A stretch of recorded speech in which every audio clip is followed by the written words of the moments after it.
4 infirmières ont franchi en courant les grilles en fer forgé du manoir Kane, comme si elles fuyaient une zone de guerre. La première sanglotait si fort qu'elle a trébuché sur ses propres pieds, sa valise s'est ouverte et ses blouses se sont éparpillées sur le gravier.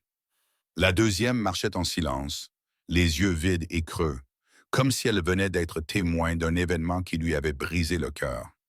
La troisième était déjà au téléphone avec son avocat, hurlant à propos de la prime de risque et des dommages psychologiques. La quatrième, un homme grand et bâti comme un soldat ayant servi 3 fois en Afghanistan, s'arrêta au milieu de l'allée, regarda derrière lui le manoir gothique qui se dressait et murmura « Ce qui se trouve là-dedans n'est pas humain, c'est le diable en personne ». Puis il fit le signe de croix et s'enfuit en courant. Grace Bennett passa devant eux tous, un sac à dos usé sur l'épaule, des chaussures trouées qu'elle y avait recouvertes de rubans adhésifs, et l'expression calme de quelqu'un qui avait déjà vu l'enfer et y avait survécu. Elle jeta un coup d'œil au chaos qui l'entourait et marmonna que les gens devaient vraiment apprendre à gérer la pression, tout en ajustant la sangle qui lui rentrait dans l'épaule. Le manoir se dressait devant elle comme quelque chose sorti d'un film d'horreur. Tout en pierre noire, avec ses flèches pointues et ses gargouilles qui semblaient surveiller chacun de ses pas. Des gardes armés se tenaient à chaque coin, les mains posées sur leurs armes dans leurs étuis, les yeux suivant ses mouvements avec une froide suspicion. Grace se dit que si elle mourait ici, personne ne remarquerait même son absence. La gouvernante en chef, une femme nommée Elena Russo, qui semblait avoir enterré plus de cadavres qu'un gardien de cimetière, se tenait à l'entrée massive en chaîne avec un bloc-notes et l'expression épuisée de quelqu'un qui avait perdu tout espoir depuis longtemps. Elena regarda Grace de haut en bas, remarquant ses vêtements usés, les cernes sous ses yeux, sa posture de quelqu'un prêt à se battre ou à s'effondrer, et lui demanda si elle était la nouvelle infirmière de l'agence. Grace acquiesça et répondit que c'était bien elle. Grace Bennett, prête à prendre ses fonctions, tendit la main avec un sourire qui n'atteignait pas tout à fait ses yeux. Elena ne la serra pas. Elle lui demanda plutôt si elle avait lu le contrat. Grace répondit que oui. Elena lui demanda si elle avait lu l'intégralité du contrat, y compris les clauses en petits caractères stipulant que la famille Kane ne pouvait être tenue responsable en cas de blessure physique, de traumatisme psychologique, de détresse émotionnelle ou de décès. Grace a haussé un sourcil et a dit qu'elle avait particulièrement apprécié la partie sur le décès. Très rassurant. Elena a poussé un long soupir et a dit à Grace d'écouter attentivement, car Dominic Kane était compliqué. Grace demanda s'il était compliqué au sens où il se plaignait du nombre de fils au centimètre carré ou au sens où il jetait des meubles. Elena répondit qu'il était compliqué au sens où il avait consulté 23 professionnels de santé en 6 mois, sans compter ceux qui avaient démissionné avant la fin de leur première garde. Grace cligna des yeux et dit que c'était presque impressionnant, comme une sorte de record du monde de l'impossible. Elena répondit que ce n'était pas une blague. Grace répondit qu'elle le savait. Mais si elle ne riait pas, elle pleurerait, et elle avait déjà assez pleuré pour toute une vie. De plus, son mascara n'était pas waterproof, il ne lui en restait qu'un tube, et elle n'avait pas les moyens d'en racheter. Si vous aimez les histoires d'amour impossibles, les personnages inoubliables et les secondes chances, cliquez sur « J'aime », partagez cette histoire avec quelqu'un qui a besoin d'une bonne histoire, et abonnez-vous pour ne rien manquer de la suite. Voyons maintenant ce qui se passe lorsqu'une fille est brisée, rencontre le diable en personne. Elena se retourna et se mit à marcher sans vérifier si Grace la suivait. Ses pas résonnaient sur le sol en marbre noir comme le tic-tac d'un compte à rebours. Grace la suivait, s'efforçant de ne pas rester bouche bée devant ce qu'elle voyait autour d'elle. Le hall d'entrée du domaine Kane était plus grand que l'appartement qu'elle partageait autrefois avec Marcus. Son plafond s'élevait à au moins 15 mètres de haut. Un immense lustre pendait au-dessus d'elle, tel un monstre fait de cristal et d'or.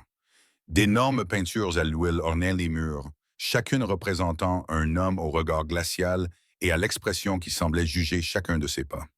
Grace reconnut les portraits de plusieurs générations de la famille Kane, et aucun d'entre eux ne semblait savoir sourire. Elena la conduisit dans un couloir qui semblait interminable. Le sol était si parfaitement poli que Grace pouvait voir son propre reflet sous ses pieds. Tous les quelques mètres, un garde du corps se tenait immobile comme une statue, les yeux fixés devant lui. Pourtant, Grace, sachant qu'il suivait chacun de ses mouvements, se demandait combien de personnes avaient été traînées hors de ce couloir et n'avaient jamais été revues. Helena s'arrêta brusquement devant un escalier en colimaçon en chêne noir, dont la rampe était sculptée d'images que Grace mit un moment à reconnaître comme des scènes de chasse, des loups déchirant leur proie. « Quel bon goût !» murmura Grace. Helena lui jeta un coup d'œil et lui expliqua que le grand-père de Dominic Kane avait commandé cet escalier après avoir tué son premier ennemi, afin de rappeler à tous ceux qui entraient dans la maison qu'il se trouvait sur le territoire d'un prédateur. Grace déglutit péniblement, mais garda une voix calme lorsqu'elle demanda s'il y avait un ascenseur, car elle avait un peu le vertige. Helena ne sourit pas et commença à monter les escaliers, passant devant le deuxième étage aux portes closes, puis le troisième étage, où Grace aperçut à travers une porte entr'ouverte une vaste bibliothèque contenant des milliers de livres empilés du sol au plafond, jusqu'à ce qu'elle s'arrête finalement au quatrième étage de l'aile est, devant une paire de portes en bois sculptées de près de 3 mètres de haut. Helena se retourna vers Grace avec un regard qu'elle ne pouvait déchiffrer, mi-pitié, mi-respect, et lui dit qu'avant d'entrer, elle avait besoin de savoir certaines choses. Dominic Kane n'avait pas quitté cette pièce depuis 3 mois. Il refusait la lumière, refusait les gens, refusait même de vivre. Il avait une blessure à l'épaule et aux côtes datant de 3 semaines qui s'était gravement infectée parce qu'il ne laissait personne la soigner. Le docteur Tommy Chen, la seule personne autorisée à l'approcher, avait dit que si cela continuait, il serait mort dans quelques semaines. Grace demanda pourquoi il refusait d'être soigné. Helena resta silencieuse un instant avant de répondre que c'était parce qu'il ne voulait pas être sauvé. Il voulait mourir, mais était trop fier pour mettre fin à ses jours lui-même. Un frisson parcourut l'échine de Grace, non pas par peur, mais par reconnaissance, car elle comprenait ce sentiment. Ayant elle-même déjà debout sur un pont à 3 heures du matin après la mort de Marcus, se demandant si l'eau serait froide. Helena avait poursuivi en expliquant que le père de Dominic, Victor Kane, était en train de mourir d'une maladie cardiaque et qu'il avait engagé Grace à un salaire 5 fois supérieur au taux du marché. Non pas parce qu'il croyait qu'elle pouvait guérir son fils, mais parce qu'il avait perdu tout espoir et voulait seulement tenter une dernière fois avant que le père et le fils ne disparaissent tous les deux. Grace demanda si c'était un encouragement ou un avertissement. Helena répondit que c'était la vérité et que dans cette maison, la vérité était un luxe rare. Elle devait donc la chérir. Elle posa ensuite sa main sur la poignée de la porte et dit qu'une fois que Grace serait entrée, elle ne rencontrerait pas un patient, mais une bête blessée, et qu'il n'y avait rien de plus dangereux qu'une bête blessée qui voulait mourir. Elle demanda une dernière fois à Grace si elle souhaitait faire demi-tour, car une fois cette porte ouverte, il n'y aurait plus de retour en arrière possible. Grace regarda les portes imposantes devant elle, puis ses chaussures déchirées, pensant à la vieille voiture cabossée garée dehors, aux 200 000 $ de dettes qui pesaient sur ses épaules. Aux nuits passées à dormir dans cette voiture, le ventre vide et transi de froid. Réalisant qu'elle n'avait plus de retour possible depuis longtemps, elle prit une profonde inspiration et dit qu'elle était prête et qu'Helena pouvait ouvrir la porte. Helena poussa la porte et l'obscurité se déversa comme une entité vivante. Grace entra et eut besoin de plusieurs secondes pour que ses yeux s'habituent à l'absence quasi totale de lumière. De lourds rideaux de velours noir scellaient chaque fenêtre, tandis que seul le faible feu dans la cheminée du coin projetait une faible lueur qui faisait danser des ombres fantomatiques le long des murs. L'odeur du whisky mêlée à celle d'un antiseptique et à l'odeur de renfermé d'un homme qui n'avait pas quitté cette pièce depuis bien trop longtemps envahit ses sens. La pièce était aussi grande qu'un petit appartement, avec un immense lit king-size sculpté en noir, un bureau encombré de papier, de bouteilles d'alcool et de tableaux sombres. Grace ne voulait pas les examiner de trop près. Puis elle entendit la porte se refermer derrière elle et réalisa qu'Helena était partie, la laissant seule dans l'antre du diable. Et puis elle l'aperçut. Dominic Kane, qui n'était pas allongé dans son lit comme elle s'y attendait, mais assis dans un fauteuil en cuir près de la cheminée. Le dos droit comme un roi, même à l'article de la mort, il portait une chemise noire déboutonnée en haut, laissant apparaître des bandages blancs enroulés autour de son épaule et de sa poitrine, imbibés de sang et d'un liquide jaune. Son visage était si pâle qu'il en était presque gris. La sueur perlait sur son front, mais ses yeux noirs, aussi tranchants que des rasoirs, étaient rivés sur elle. Grace avait vu beaucoup de patients dans sa vie. Ceux qui criaient, ceux qui suppliaient, ceux qui avaient abandonné, mais jamais personne qui la regardait comme si elle était un insecte destiné à être écrasé. Dominic resta longtemps silencieux, son regard parcourant ses cheveux emmêlés et non coiffés, ses vêtements usés, ses chaussures rafistolées avec du ruban adhésif et son sac à dos abîmé comme un déchet abandonné. Et lorsqu'il finit par parler, sa voix était basse et froide, comme le fond d'un lac en hiver. Il lui dit de sortir. Grace cligna des yeux et lui demanda ce qu'il venait de dire. Dominic ne répéta pas, mais lui dit qu'elle avait 30 secondes pour retourner à cette porte et disparaître de sa maison avant qu'il n'appelle quelqu'un pour la traîner dehors. Grace ne bougea pas, restant là, les bras ballants, et croisant le regard sombre et infernal de l'homme le plus dangereux qu'elle ait jamais rencontré, lui disant qu'elle était l'infirmière engagée pour s'occuper de lui.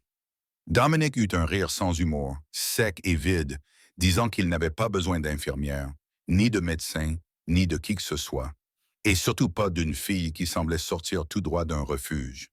Ces mots transperçaient le cœur de Grace comme une lame, mais elle connaissait bien la cruauté, car elle l'avait grandi avec. Elle lui répondit qu'il avait peut-être raison, qu'elle ressemblait à une poubelle. Mais les poubelles n'avaient pas peur d'être jetées, et elle était là pour faire son travail. Dominic pencha la tête, plissa dangereusement les yeux, et lui demanda si elle savait qui il était. Grace répondit que oui, qu'il était Dominic Kane, l'homme que les gens appelaient le diable, qu'il dirigeait un empire dont elle ne voulait pas connaître les détails, et qu'il pouvait la faire disparaître sans que personne ne retrouve jamais son corps. Elle ajouta qu'elle savait aussi qu'il brûlait de fièvre, que ses blessures étaient gravement infectées et que sans traitement approprié dans les semaines à venir, il mourrait. Alors, voulait-il passer ces 30 secondes à la jeter dehors ou à la laisser changer ses bandages nauséabonds?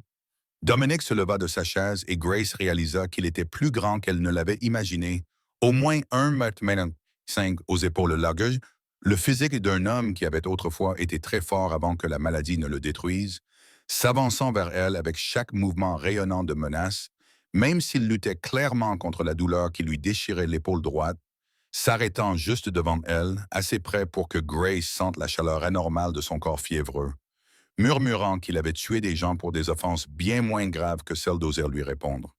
Grace leva les yeux, le cou incliné en arrière en raison de la différence de taille, mais sans reculer d'un seul pas, et lui dit qu'elle croyait qu'il avait tué des gens. Elle lui dit également qu'elle avait été battue par son propre père pendant 8 ans, qu'elle avait vécu dans un orphelinat où les enfants plus âgés brûlaient ses affaires pour s'amuser, qu'elle avait enterré son mari 1 an auparavant et qu'elle vivait actuellement dans sa voiture parce qu'elle n'avait pas les moyens de payer un loyer. Elle le regarda droit dans les yeux et lui dit qu'il pouvait la tuer s'il le souhaitait. Mais il ne pouvait pas l'effrayer, car elle avait déjà eu assez peur pour toute une vie et n'avait plus rien à perdre. Dominic la regarda comme si elle venait de se faire pousser une deuxième tête, car personne, absolument personne, ne lui avait jamais parlé de cette manière et avait survécu pour le raconter. Puis il se retourna et se dirigea vers le bureau, décrocha le téléphone et dit seulement 2 mots. « Marco, monte ici. » Moins d'une minute plus tard, la porte s'ouvrit et un homme aussi grand qu'un ours apparut. Marco Santini mesurait près d'1,90 m, avait des épaules larges comme une porte, le visage marqué de cicatrices et des mains aussi grandes que des pelles. Il regarda Grace, puis Dominic, avec une question dans les yeux qui n'avait pas besoin de mots. Dominic lui fit signe de la tête et dit « Jette-la dehors ». Marco s'avança vers Grace, chaque pas faisant trembler le sol. Grace ne courut pas et ne recula pas. Elle resta simplement là, à regarder le géant s'approcher d'elle. Et lorsque Marco fut assez près pour l'attraper, Grace prit soudain la parole et dit qu'avant qu'il ne la mette dehors, elle avait une question à lui poser. Marco s'arrêta, non pas à cause de la question elle-même, mais à cause du calme étrange de sa voix. Dominic observait lui aussi, ses yeux noirs se plissant d'une curiosité qu'il ne pouvait tout à fait cacher. Grace demanda pourquoi un homme aussi puissant que Dominic Kane, un homme qui pouvait acheter un hôpital entier s'il le voulait, choisissait de mourir lentement dans une pièce sombre plutôt que de se tirer une balle dans la tête et d'en finir. Elle poursuivit en disant que ce n'était pas la manière d'agir de quelqu'un qui voulait vraiment mourir. C'était la manière d'agir de quelqu'un qui se punissait lui-même. La pièce devint silencieuse. Grace pouvait entendre le feu crépiter dans la cheminée.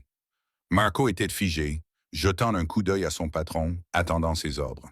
Dominic ne dit rien, mais sa mâchoire se crispa, et Grace sut qu'elle avait touché une blessure bien plus profonde que celle de son épaule. Elle poursuivit en disant qu'elle ne savait pas ce qu'il avait fait, ni pourquoi il pensait mériter de mourir. Mais elle connaissait ce regard, car elle l'avait vu dans le miroir pendant toute une année après la mort de son mari. Elle lui dit que Marcus l'avait supplié de ne pas emprunter d'argent pour son traitement, qu'il voulait partir en douceur, mais qu'elle avait refusé de l'écouter. Elle avait emprunté 200 000 dollars, vendu tout ce qu'elle pouvait vendre, l'avait forcé à endurer 8 mois supplémentaires de chimiothérapie infernale pour qu'il meure quand même dans d'atroces souffrances, et chaque jour, elle se demandait si elle avait prolongé ses souffrances par égoïsme ou par amour, et elle n'avait jamais trouvé de réponse.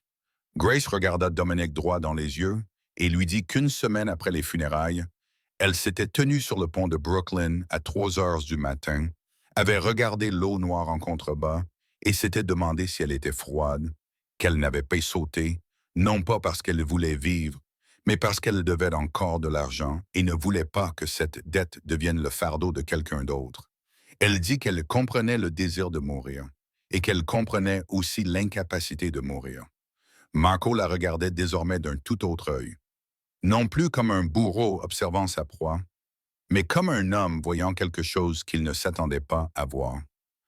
Dominic restait silencieux, mais s'était assis sur le bord du bureau, les yeux rivés sur Grace. Et finalement, il lui demanda pourquoi elle lui racontait tout cela.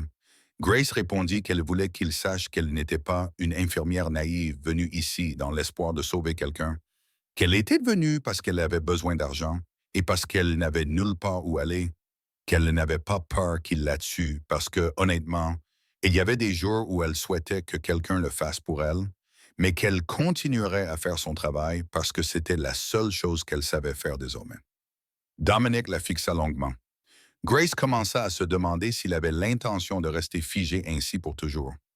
Puis, il fit signe à Marco et lui dit de partir. Marco acquiesça et quitta la pièce sans un mot, refermant la porte derrière lui.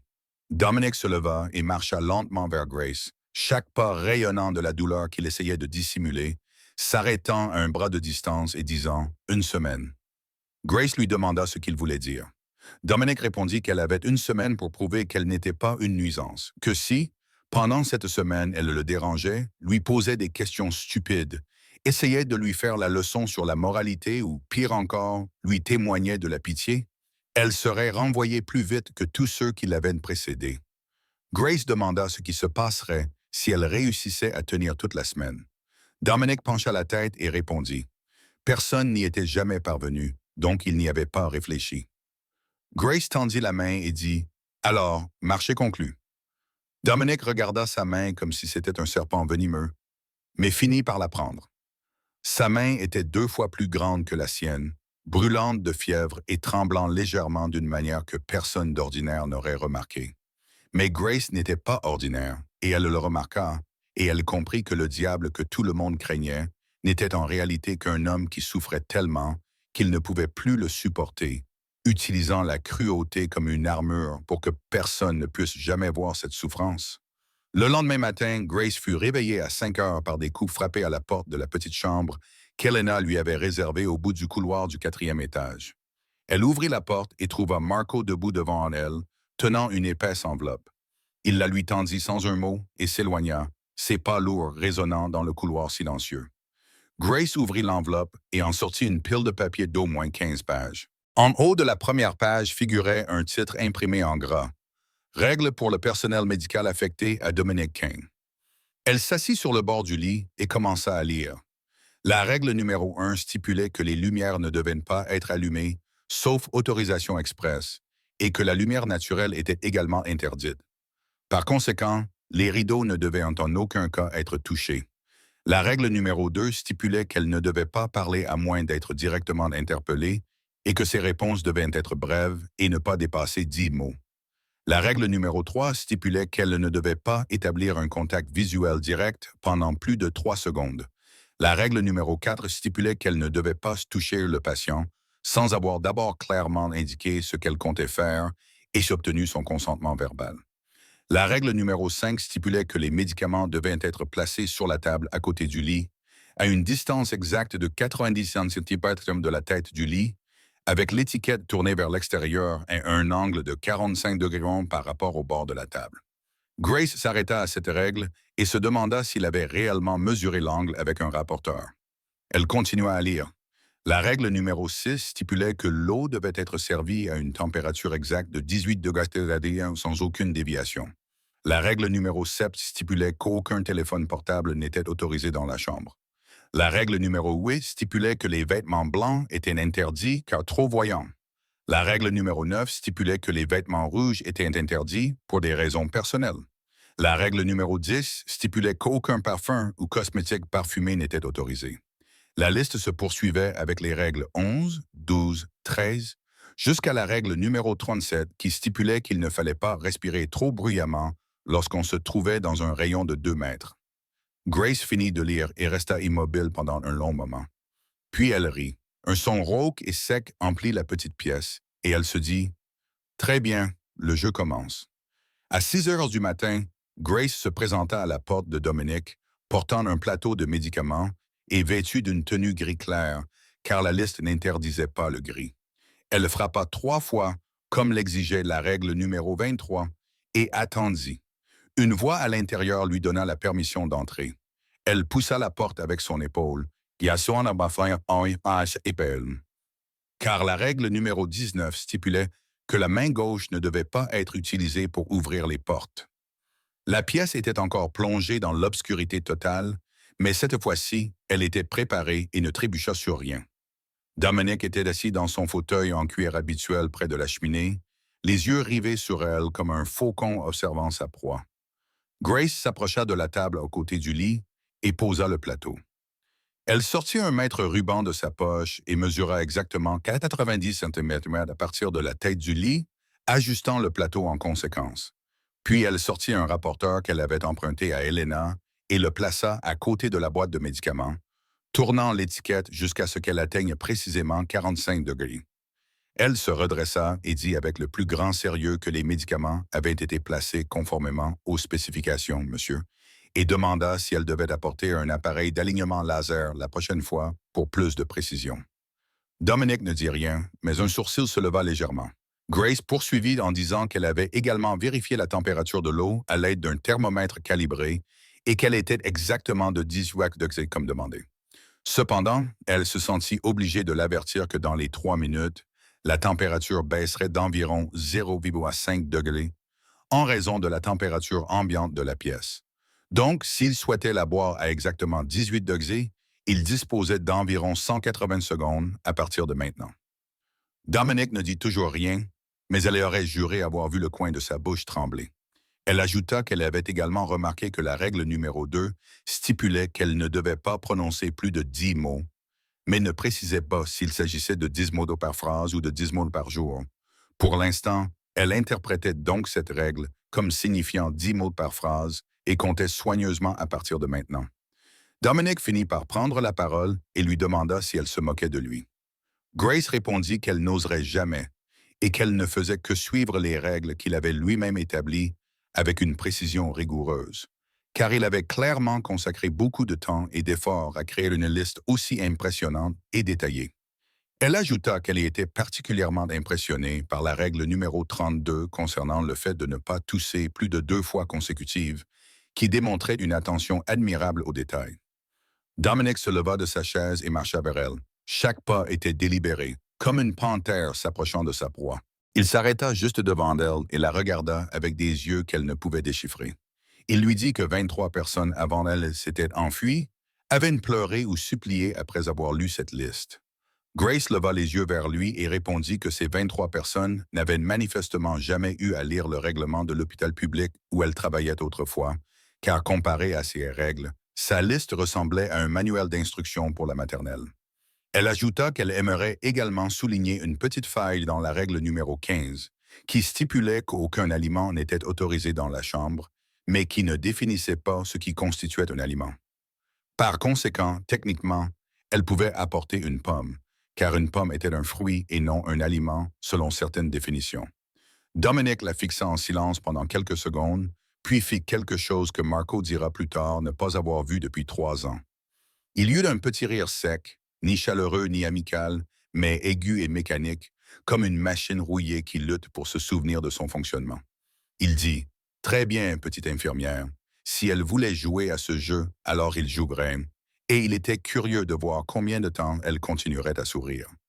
Grace lui rendit son sourire et répondit qu'elle était curieuse elle aussi. Et maintenant, avec sa permission, elle devait changer le pansement sur sa blessure car, d'après ses observations, celui-ci était imprégné de suintements à travers sa chemise, ce qui indiquait une infection plus grave qu'elle ne l'avait initialement pensé. Le jeu pouvait attendre, mais pas la blessure. La première nuit, Dominic l'appela à 2 heures du matin. La deuxième nuit, ce fut à 3 heures, et la troisième nuit, il attendit jusqu'à 4h15, comme s'il testait à quelle heure il pourrait enfin la faire craquer. Et à chaque fois, Grace se réveillait, s'habillait soigneusement, en respectant les règles strictes en matière de couleur, et se présentait à sa porte dans les 5 minutes. Et la troisième nuit, lorsqu'elle entra, il était assis sur le lit comme un homme qui n'avait pas dormi du tout, ses yeux noirs profonds la suivant dans l'obscurité. Il dit qu'il voulait de l'eau. Grace répondit que c'était d'accord et lui demanda s'il voulait la température habituelle de 18 degrés ou s'il souhaitait essayer 17 degrés C pour changer.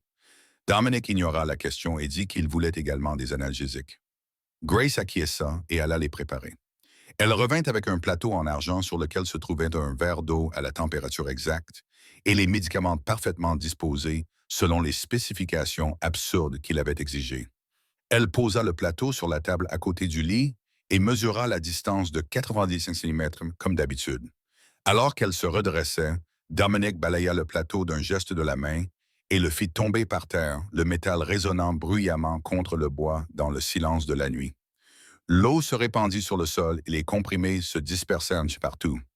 Grace regarda le désordre, puis Dominic, qui l'observait d'un regard glacial et détaché, attendant sa réaction comme un scientifique observant un rat de laboratoire. Mais elle ne cria pas, ne pleura pas et ne détourna pas le regard. Elle s'agenouilla silencieusement, ramassa chaque comprimé un par un, essuya le sol avec le chiffon qu'elle avait toujours dans sa poche et nettoya le désordre.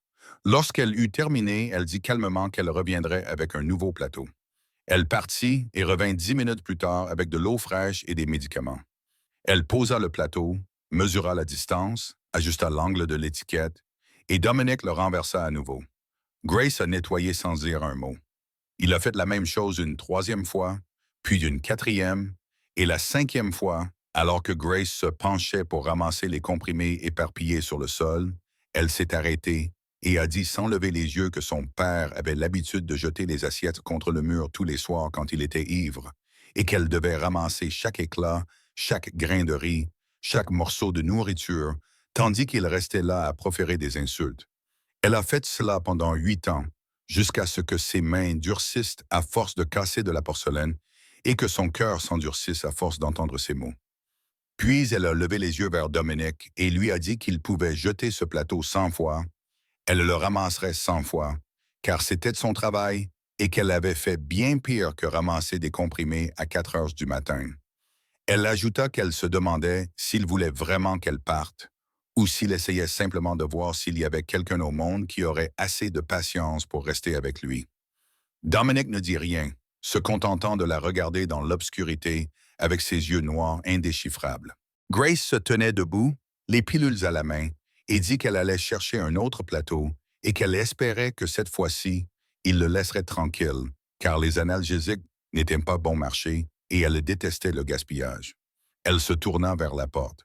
Lorsque la voix de Dominic l'arrêta et lui dit d'attendre, elle s'immobilisa sans se retourner. Elle entendit le bruissement des draps, des pas lents et lourds, puis le bruit de Dominic se baissant pour ramasser quelque chose sur le sol. Et lorsqu'elle se retourna, elle le vit debout, tenant le plateau en argent qu'il avait lui-même renversé quelques minutes plus tôt, le reposant sur la table sans la regarder et lui demandant d'aller chercher de nouveaux médicaments. Grace le regarda le plateau qu'il avait soulevé de ses propres mains et comprit que c'était ce qui se rapprochait le plus d'excuses qu'elle recevrait jamais de Dominic Kane. Elle acquiesça et dit qu'elle reviendrait dans 5 minutes. Et lorsqu'elle sortit et que la porte se referma derrière elle, elle s'autorisa à sourire pour la première fois depuis son arrivée dans cette maison. Non pas parce qu'elle avait gagné, mais parce qu'elle avait réalisé que sous l'armure du diable, sous la cruauté et la froideur, il y avait encore un homme capable de ressentir quelque chose, même s'il essayait farouchement de le cacher. Et lorsqu'elle revint avec le nouveau plateau, Dominique prit les médicaments sans se plaindre. Et lorsqu'elle partit, il ne la remercia pas, car bien sûr, il ne le ferait jamais. Mais il ne renversa pas le plateau par terre. Et pour Grace, c'était une petite victoire dans la longue bataille qu'elle savait encore devoir mener. La 5e nuit, tout changea. Grace était allongée sur son lit dans la petite chambre lorsqu'à 1 heure du matin, elle entendit des bruits étranges provenant du fond du couloir. Ce n'était pas la sonnette familière, mais des gémissements. Le bruit de quelque chose qui heurtait les meubles et des paroles fragmentées et incohérentes. Elle bondit sans même enfiler de veste et courut vers la chambre de Dominique. Et lorsqu'elle poussa la porte, la scène qui s'offrit à elle la paralysa pendant une seconde. Dominique était allongé sur le sol à côté du lit, une jambe encore emmêlée dans la couverture, comme s'il avait essayé de se lever et avait échoué. Son front était couvert de sueur. Sa chemise collait à son corps, et ses yeux noirs étaient grands ouverts, mais ne voyaient rien. Il délirait. Grace se précipita vers lui et posa sa main sur son front. Sa peau brûlait comme du feu. Elle estima qu'il avait au moins 40 degrés, voire plus. Elle l'appela par son nom, mais il ne répondit pas. Au lieu de cela, il se mit à parler par phrases entrecoupées et indistinctes.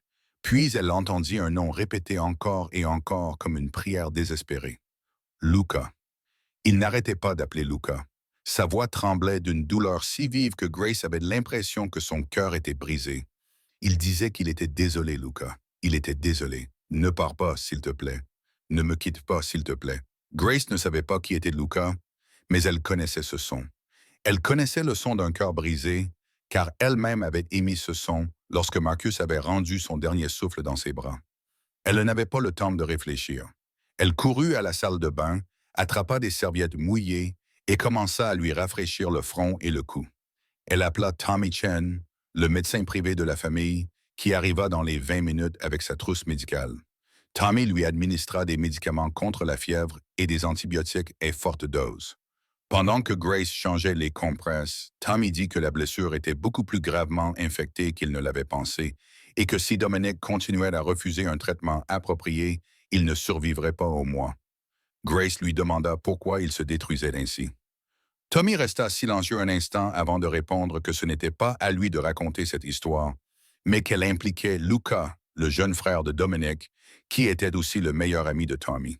Il ajouta que Luca était mort 3 ans plus tôt et que Dominic ne s'était jamais pardonné.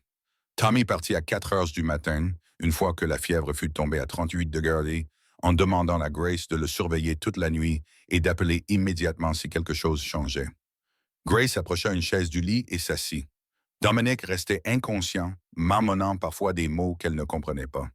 Elle observa son visage à la faible lueur du feu et se rendit compte que sans le masque froid qu'il arborait lorsqu'il était éveillé, il semblait complètement différent, comme un homme épuisé, souffrant et profondément seul. Soudain, la main de Dominique se tendit et se referma sur la sienne. Elle sursauta, mais ne se retira pas. Sa main était chaude et tremblante, la serrant comme si elle était la dernière bouée de sauvetage en pleine mer. Il appela à nouveau Luca et dit « Ne pars pas, je suis désolé, j'aurais dû te sauver. » Grace ne savait pas que Luca ignorait ce qui s'était passé, mais elle fit la seule chose qu'elle pouvait faire. Elle resserra son étreinte et lui parla doucement, lui disant qu'elle était là. Ou elle n'irait nulle part, il n'était pas seul, elle ne savait pas s'il l'avait entendu, mais lentement, son étreinte se relâcha et sa respiration devint plus régulière. Elle resta là toute la nuit, sa main ne quittant jamais la sienne, ses yeux ne quittant jamais son visage qui s'adoucissait peu à peu dans le sommeil. Elle ne remarqua pas quand elle s'affaissa à côté du lit, la tête appuyée contre le matelas, la main toujours agrippée à la sienne. Et lorsque Dominique se réveilla aux premières lueurs pâles de l'aube qui filtraient à travers un étroit interstice entre les rideaux, la première chose qu'il vit fut Grace endormie à côté de son lit, les cheveux en bataille sur le visage, les yeux cernés, sa petite main toujours agrippée à la sienne comme si elle craignait qu'il ne disparaisse. Il la regarda longuement sans parler ni bouger. Puis, au lieu de retirer sa main comme il aurait dû le faire, Dominic Kane, le diable que tout le monde craignait, resta simplement allongé là et la laissa continuer à lui tenir la main dans la lumière calme et fragile du petit matin. Grace se réveilla avec la nuque raide et douloureuse et se rendit compte qu'elle était toujours assise à côté du lit de Dominic. Elle se redressa brusquement et le trouva en train de la regarder avec des yeux complètement éveillés. Elle ne savait pas depuis combien de temps il était conscient, ni depuis combien de temps il l'avait regardé dormir, mais cette pensée lui procura une étrange sensation d'oppression dans la poitrine. Elle retira sa main de la sienne et se leva trop rapidement, manquant de renverser la chaise, balbutiant des excuses et disant qu'elle n'avait pas voulu s'endormir ainsi et qu'elle allait vérifier sa température et changer ses bandages immédiatement. Dominic ne dit rien, se contentant de continuer à la regarder avec une expression qu'elle ne pouvait déchiffrer. Grace prit le thermomètre et mesura 37,5 degrés. La fièvre avait considérablement baissé. Elle poussa un soupir de soulagement et commença à préparer le matériel, travaillant en silence tandis qu'elle retirait les anciens pansements imbibés de sécrétion, nettoyait la plaie, qui montrait désormais des signes d'amélioration grâce aux antibiotiques à forte dose, et appliquait de nouveaux pansements. Pendant tout ce temps, Dominic ne gémit pas et ne broncha pas, même si elle savait que cela devait faire mal. Quand elle eut terminé et rangea les instruments, il lui demanda d'une voix grave si elle était restée assise là toute la nuit. Grace acquiesça sans le regarder et répondit que le Dr. Tommy lui avait demandé de le surveiller. Dominic resta silencieux un instant, puis demanda pourquoi. Grace marqua une pause et se tourna vers lui. Elle lui demanda pourquoi. Dominic lui demanda pourquoi elle était restée, pourquoi elle lui avait tenu la main. Il ne l'avait pas payé pour faire ces choses.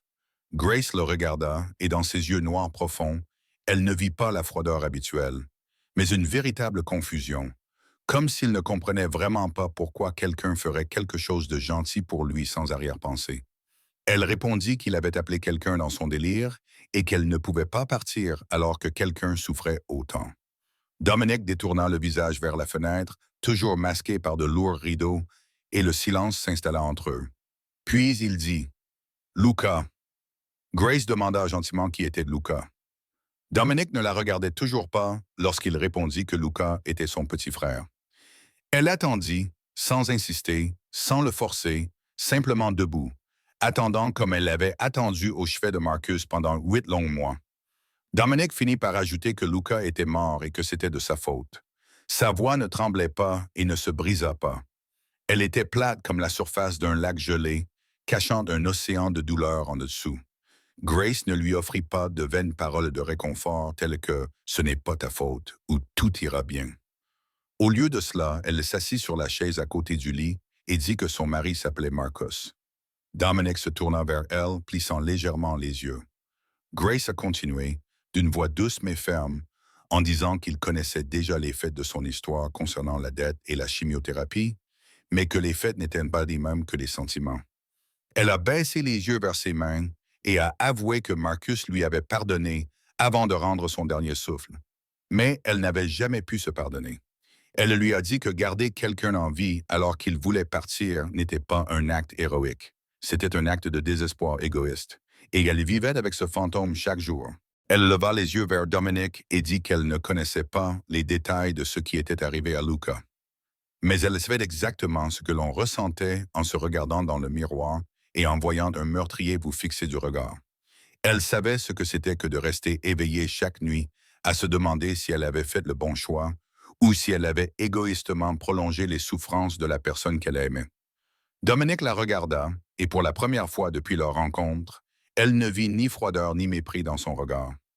Elle y vit de la reconnaissance, la compréhension d'une âme meurtrie qui en regardait une autre. Il ne parla pas, n'offrit ni réconfort ni excuse. Il se contenta d'acquiescer lentement, comme pour dire qu'il comprenait, et pour Grace cela valait mieux que 1000 mots. Elle se leva et dit qu'elle allait lui préparer son petit déjeuner. Alors qu'elle atteignait la porte, la voix de Dominic retentit derrière elle, l'appelant par son nom. Grace se retourna. Il la regarda longuement, puis dit « Merci ». Seulement 2 mots simples, mais elle savait que pour Dominic Kane, les prononcer représentait un effort considérable. Elle sourit doucement et répondit que ce n'était rien. Puis elle sortit, le cœur battant pour une raison qu'elle n'osait pas avouer. La deuxième semaine commença avec un invité surprise. Grace était dans la chambre de Dominic, s'apprêtant à changer les bandages du matin, lorsque la porte s'ouvrit sans prévenir. Une femme entra comme si elle était chez elle, grande, avec des cheveux blonds platine coupés aux épaules. Elle avait des yeux bleus glaciers et portait une robe rouge moulante qui coûtait plus cher que ce que Grace gagnait en 5 ans. 2 gardes du corps imposants la suivaient et s'arrêtèrent à la porte. Marco les suivait, l'air tendu, comme s'il n'avait pas pu l'arrêter. Dominic était assis dans son fauteuil et ne se leva pas pour la saluer. Il se contenta de regarder la femme d'un œil froid et demanda à Natacha qui lui avait donné la permission d'entrer. La femme sourit, son rire clair comme une cloche mais tranchant comme une lame, et répondit qu'elle était Natacha Vulov et qu'elle n'avait besoin de la permission de personne. Elle s'approcha de Dominic, les hanches ondulant comme un serpent glissant vers sa proie, et s'assit sur le bord de la chaise en face de lui sans y être invitée. Elle dit qu'elle avait entendu dire qu'il était blessé et qu'elle était venue par souci pour lui, et que son père souhaitait également discuter de la proposition d'alliance qu'il avait envoyée le mois précédent.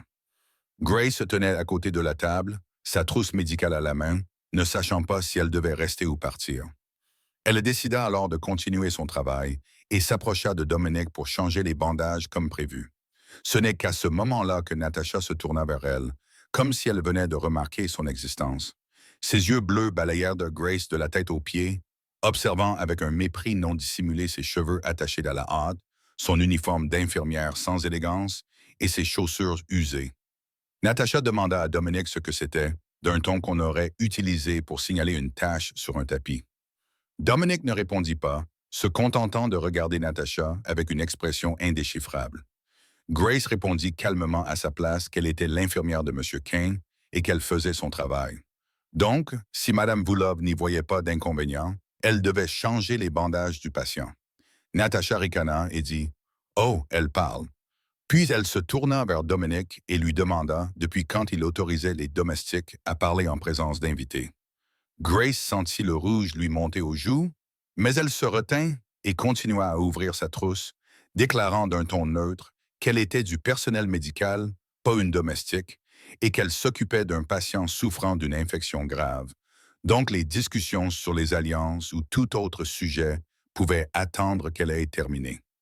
Natacha se leva d'un bond, les yeux bleus brillants, se plaça directement devant Grace et lui parla lentement, comme si elle s'adressait à une enfant, disant qu'elle ne savait pas qui était cette fille ni de quel trou elle était sortie. Mais elle était Natacha Vulov, la fille de Victor Vulov. Et dans ce monde, les gens comme cette fille n'avaient pas le droit de regarder les gens comme elle dans les yeux et encore moins de leur répondre.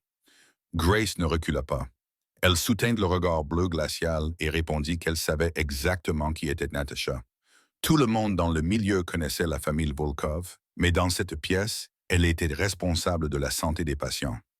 Et que Mademoiselle Volkov soit une princesse russe ou la reine de l'enfer, elle ferait quand même son travail. Natacha ouvrit la bouche pour parler, mais la voix de Dominic résonna dans la pièce, ordonnant à Natacha de s'asseoir et de la laisser travailler. Natacha le regarda avec stupéfaction, comme si elle ne pouvait croire ce qu'elle venait d'entendre, et lui demanda ce qu'il venait de lui dire de faire. Dominic ne répéta pas, se contentant de la fixer d'un regard glacial jusqu'à ce que Natacha retourne à contre-cœur s'asseoir sur sa chaise.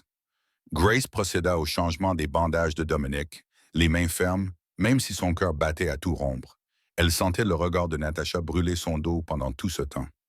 Quand elle eut terminé et rangé ses instruments, Natacha prit une voix si douce qu'elle en était dangereuse. Elle dit que la petite infirmière intéressait Dominic et qu'elle comprenait pourquoi il la gardait à ses côtés, mais qu'elle espérait qu'il se souvenait qu'il y avait des choses plus importantes que les divertissements temporaires et que la proposition d'alliance de son père attendait toujours une réponse. Grace quitta la pièce sans se retourner. Mais juste avant de fermer la porte, elle entendit Natacha ajouter quelque chose en russe. Des mots que Grace ne comprit pas, mais dont le ton était indubitablement menaçant. Et alors que la porte se refermait, Grace sut qu'elle venait de se faire une ennemie plus dangereuse que toutes celles qu'elles avaient affrontées auparavant. Et dans le monde où vivait Dominic Kane, les ennemis ne se contentaient pas de vous détester. Ils voulaient vous voir disparaître. 3 nuits après sa rencontre avec Natasha, Grace se réveilla à 2 heures du matin au son de bouteilles qui s'entrechoquaient et de quelque chose qui se brisait dans la chambre de Dominic. Elle se précipita dans le couloir et poussa la porte pour le trouver assis par terre à côté de la cheminée, le dos appuyé contre le pied du fauteuil, des bouteilles de whisky vides éparpillées autour de lui et un verre brisé près de la table.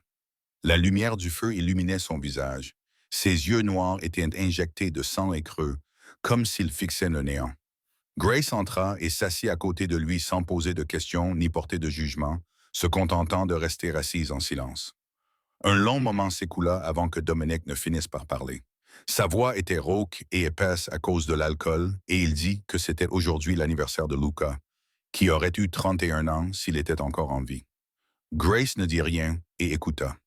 Dominic leva une bouteille à moitié pleine et but directement au goulot. Il dit que Luca avait été différent dans la famille Kane, la seule lumière dans une lignée remplie de ténèbres, que depuis son enfance, il détestait la violence, détestait les armes, détestait tout ce que la famille représentait, qu'il voulait être médecin, voulait sauver des vies au lieu de les prendre. Dominic eut un rire amer et dit que leur père s'y était opposé, qu'il voulait que Luca suive la voie familiale. Mais Dominic avait protégé son frère, s'était même battu contre leur père pour que Luca puisse aller à la faculté de médecine. Luca avait obtenu son diplôme de la faculté de médecine de Colombie avec des notes presque parfaites et avait commencé son internat dans un hôpital public au service des pauvres. Il avait refusé les hôpitaux prestigieux et l'argent de la famille, voulant construire sa propre vie. Dominic dit qu'il était fier de Luca, tellement fier que chaque fois qu'il le voyait dans sa blouse blanche, il avait le sentiment que la famille Kane n'était peut-être pas entièrement plongée dans les ténèbres. Puis la voix de Dominic s'est affaiblie, devenant plus sombre, lorsqu'il lui a raconté qu'il y a 3 ans, un gang de Chicago avait tenté de s'étendre à New York. Sachant qu'ils ne pouvaient pas affronter directement la famille Kane, ils ont frappé là où elle était vulnérable, en kidnappant Luca alors qu'il quittait l'hôpital après une nuit de travail. Dominic a fait une pause, serrant la bouteille si fort que ses jointures sont devenues blanches, et a raconté qu'il l'avait appelé pour lui demander de se retirer de 3 quartiers de Brooklyn et de payer une rançon de 5 millions de dollars. Il pouvait payer. 5 millions, ce n'était rien pour lui. Mais s'il payait, s'il cédait devant toutes les autres gangs, la famille Kane serait considérée comme faible, et il y aurait d'autres enlèvements, d'autres attaques. En tant que chef, il devait penser à l'intérêt général. Grace sentit le sang se glacer dans ses veines lorsqu'elle comprit où l'histoire allait. Dominic dit qu'il avait refusé de négocier, qu'il avait envoyé des gens à la recherche de Luca, qu'il avait tout essayé pour le sauver, mais qu'il avait refusé de payer la rançon, refusé de montrer sa faiblesse, convaincu qu'il pouvait sauver son frère d'une autre manière, convaincu qu'il était plus intelligent qu'eux, convaincu qu'il pouvait avoir les deux. Et il avait tort, dit-il d'une voix brisée, car 3 jours plus tard, une caisse en bois avait été livrée à sa porte. À l'intérieur se trouvait Luca, son petit frère, le bébé qu'il avait tenu dans ses bras à sa naissance, l'enfant qu'il avait juré de protéger à tout prix. Ils avaient torturé Luca pendant 3 jours. Lui avait fait subir des choses que Dominic ne pouvait décrire avec des mots, et la dernière chose que Luca avait probablement vue avant de mourir était la déception de réaliser que le frère en qui il avait confiance n'était pas venu le sauver.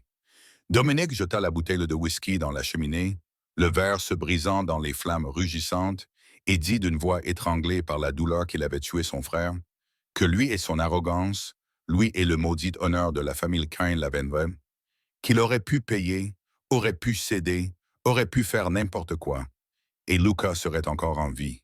Mais au lieu de cela, il avait choisi la fierté plutôt que la vie de son frère. Il regarda Grace avec des yeux rouges de sang et dit que c'était pour cela qu'il ne voulait pas être sauvé, qu'il ne méritait pas de vivre, que cette blessure, cette infection était la punition qu'il méritait, qu'il avait tué Luca, et une mort lente et douloureuse était le moins qu'il puisse faire pour expier. Grace était assise là, les larmes coulant sur son visage. Sans se rendre compte quand elles avaient commencé, elle ne dit rien, car aucun mot ne pouvait apaiser une telle douleur. Elle fit la seule chose qu'elle savait faire, Elle se rapprocha et posa sa main sur la sienne, lui faisant comprendre qu'il n'était pas seul dans l'obscurité, lui faisant comprendre que quelqu'un était là et ne partirait pas. Ils restèrent assis en silence pendant longtemps, le seul bruit dans la pièce étant le doux crépitement du feu dans la cheminée. Dominic continuait à fixer les flammes avec des yeux aussi vides que ceux de quelqu'un qui avait tout perdu. Grace savait qu'elle devait dire quelque chose, mais elle comprenait qu'aucun mot ne pourrait soulager le poids de la douleur qu'il portait. Puis elle réalisa qu'il n'avait peut-être pas besoin de réconfort. Peut-être avait-il besoin de savoir qu'il n'était pas la seule personne au monde à crouler sous le poids de la culpabilité. Elle prit une profonde inspiration et se mit à parler, lui racontant que lorsque Marcus avait été diagnostiqué d'un cancer en phase terminale, les médecins leur avaient dit qu'il lui restait environ 3 à 6 mois à vivre sans traitement, et peut-être un peu plus avec une chimiothérapie. Même si sa survie était presque impossible, Marcus voulait arrêter. Il lui avait dit qu'il ne voulait pas subir l'enfer de la chimiothérapie juste pour gagner quelques mois de souffrance supplémentaires, qu'il voulait vivre le temps qu'il lui restait, l'aimer, quitter ce monde en paix. Mais elle ne l'avait pas écouté. Grace fit une pause, la voix légèrement tremblante, puis continua en disant qu'elle ne pouvait pas accepter de le perdre. Elle ne pouvait pas rester les bras croisés et regarder la personne qu'elle aimait s'éteindre sans rien faire. Elle a donc emprunté de l'argent aux banques, aux sociétés de financement, à tous ceux qui voulaient bien lui prêter. 200 000 $ ont été dépensés pour soigner un homme qui ne voulait pas être soigné. Elle a forcé Marcus à suivre une chimiothérapie, à prendre des médicaments expérimentaux coûteux, à endurer des douleurs qu'elle ne pouvait même pas imaginer. Et pendant 8 mois, 8 longs mois, elle l'a regardé dépérir jour après jour, ses cheveux tombés, son poids passé de 75 kilos à 40 kilos, sa peau devenir grise comme de la cendre. Il y avait des nuits où il souffrait tellement qu'il pleurait et la suppliait de le laisser mourir. Pourtant, elle ne lâchait toujours pas prise, car elle croyait que son amour était assez fort pour le sauver, car elle croyait que si elle essayait assez fort, un miracle se produirait. Grace essuya les larmes qui coulaient sur ses joues et dit que le miracle ne s'était jamais produit. Marcus mourut à l'hôpital à 3 heures du matin un mardi, avec elle seule à ses côtés. Et la dernière chose qu'il lui dit avant de fermer les yeux fut qu'il lui pardonnait. Il lui pardonnait. À la femme qui l'avait forcé à endurer 8 mois d'enfer au lieu de 6 mois de paix. Il lui pardonnait, mais elle n'avait jamais pu se pardonner. Dominic se tourna vers elle pour la première fois depuis qu'elle avait commencé à parler. Ses yeux noirs n'étaient plus vides, mais reflétaient quelque chose qui ressemblait à de la compréhension. Grace croisa son regard et dit qu'elle ne savait pas si elle avait bien ou mal agi. Il y avait des jours où elle croyait avoir lutté par amour et fait tout son possible pour sauver la personne qu'elle aimait. Mais il y avait des nuits où elle se réveillait à 3 heures du matin et se demandait si elle avait prolongé ses souffrances par amour ou par peur égoïste de se retrouver seule. Elle poursuivit en disant qu'elle comprenait pourquoi Dominic voulait mourir. Elle comprenait le sentiment de se regarder dans un miroir et d'y voir le regard d'un meurtrier. Elle comprenait la tentation de se punir soi-même, de croire que si la douleur était suffisamment grande, la culpabilité pourrait être effacée. Mais elle savait aussi, après avoir passé 1 an à se tenir nuit après nuit sur le pont de Brooklyn, que la mort n'était pas une expiation. La mort était une fuite. Si Dominic mourait, la douleur ne disparaîtrait pas. Elle passerait simplement à d'autres, à son père, aux personnes qui avaient encore besoin de lui, et Luca, qui avait passé sa vie à sauver les autres, ne voudrait jamais que son frère meure pour expier sa mort. Dominic ne dit rien, se contentant de la regarder à la lueur du feu, puis il fit quelque chose qui laissa Grace figée. Il leva la main et lui toucha le visage, ses doigts effaçant la larme qui coulait sur sa joue. Un petit geste, un bref instant, mais qui en disait plus long que 1000 mots. Grace recouvrit sa main de la sienne et la tint contre sa joue pendant un moment, avant de parler doucement, disant qu'ils étaient tous deux des âmes meurtries, 2 personnes essayant de vivre avec leur culpabilité. Ils ne savaient pas s'ils pourraient un jour pardonner, mais peut-être n'avaient-ils pas à porter ce fardeau seul. Et cette nuit-là, pour la première fois depuis la mort de Luca, Dominic Kane ne dormit pas seul dans l'obscurité. Grace resta assise à ses côtés jusqu'au petit matin. Leurs mains étaient étroitement enlacées, comme 2 personnes en train de se noyer, s'agrippant au dernier morceau de bois, flottés dans une mer vaste et impitoyable. La troisième semaine a fait ressurgir un fantôme du passé que Grace croyait avoir enterré depuis longtemps.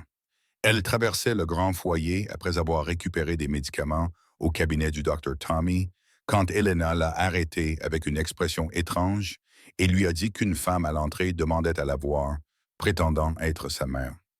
Grace se figea comme si on lui avait versé un seau d'eau glacée sur la tête. Elle resta longtemps sans rien dire avant de demander à quoi ressemblait cette femme.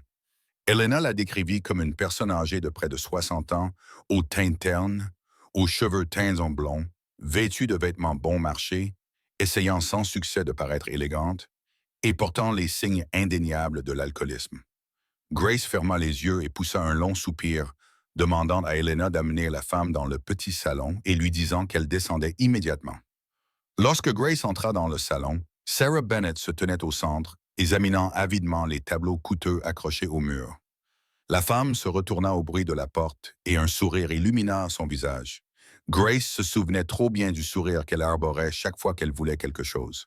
Sarah s'avança et ouvrit les bras comme pour embrasser sa fille, en disant « Ma chère Grace, je te cherche depuis tant d'années et je t'ai enfin trouvée. » Grace recula, évitant l'étreinte, et demanda d'une voix glaciale ce qu'elle voulait. Sarah baissa les bras, mais son sourire ne s'effaça pas, et elle dit « Pourquoi es-tu si froide avec ta mère? Je voulais juste te voir pour arranger les choses après toutes ces années de séparation. » Grace eut un rire amer et demanda si abandonner une enfant de 8 ans avec un père alcoolique et violent était ce qu'elle appelait une séparation. Si partir avec un amant sans un regard en arrière, sans un seul appel ou une seule lettre pendant 19 ans, comptait comme une séparation, et maintenant elle voulait arranger les choses. Sarah soupira comme si Grace était injuste, disant qu'elle avait été dans une situation difficile et qu'elle n'avait pas eu le choix, et que Grace ne pouvait pas comprendre. Puis son ton s'adoucit, et elle dit que maintenant qu'elle était là, elle voyait que Grace travaillait pour une famille très riche et que peut-être Grace pourrait l'aider un peu. Grace demanda combien. Sarah cligna des yeux avec une fausse surprise et demanda ce qu'elle voulait dire.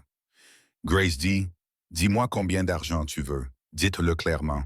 Vous êtes ici pour l'argent, pas pour l'amour maternel. » Sarah abandonna son jeu et répondit « 50 000 $.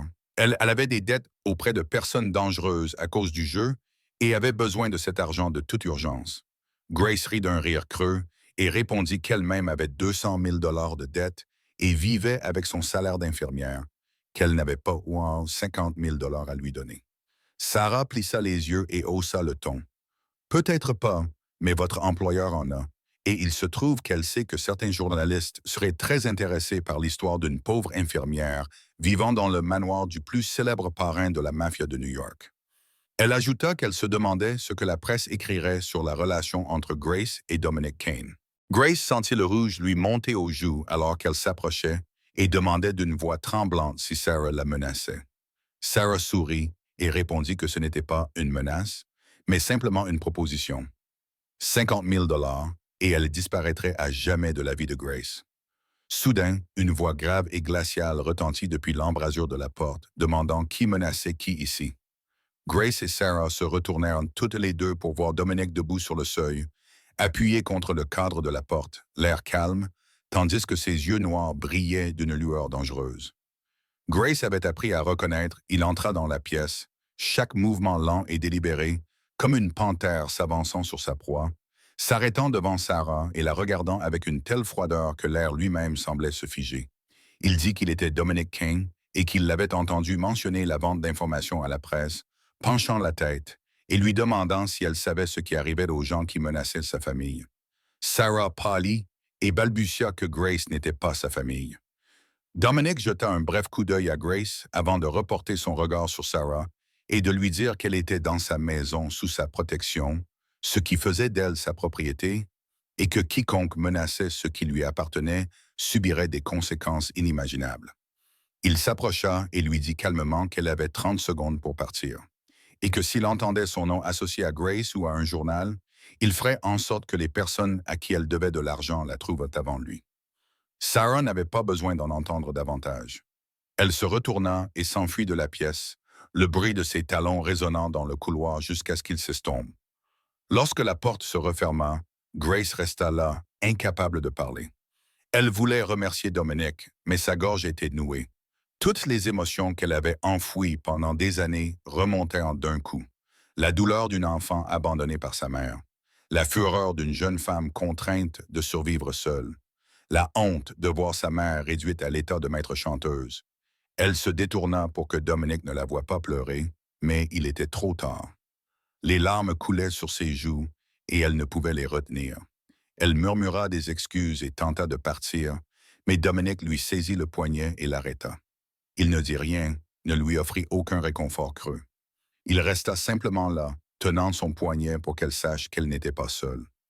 Et Grace, qui ne s'était pas permis de pleurer devant qui que ce soit depuis la mort de Marcus, laissa enfin les larmes couler librement dans la pièce silencieuse, tandis que l'obscurité s'installait derrière les fenêtres.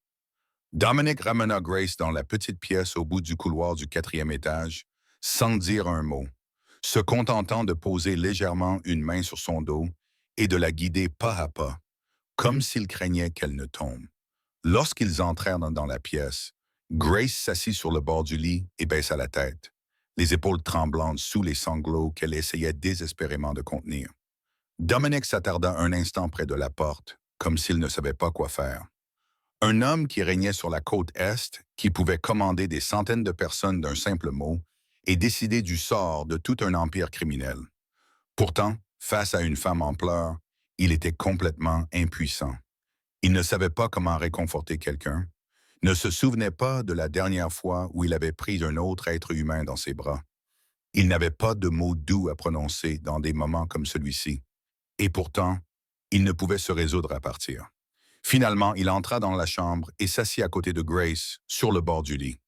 Ni trop près, ni trop loin, juste assez près pour qu'elle sache qu'il était là.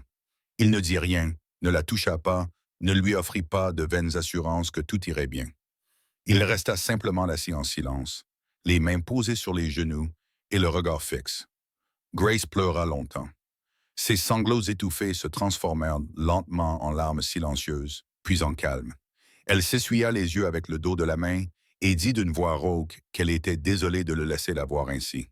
Dominic ne la regarda pas lorsqu'il répondit qu'elle n'avait pas à s'excuser.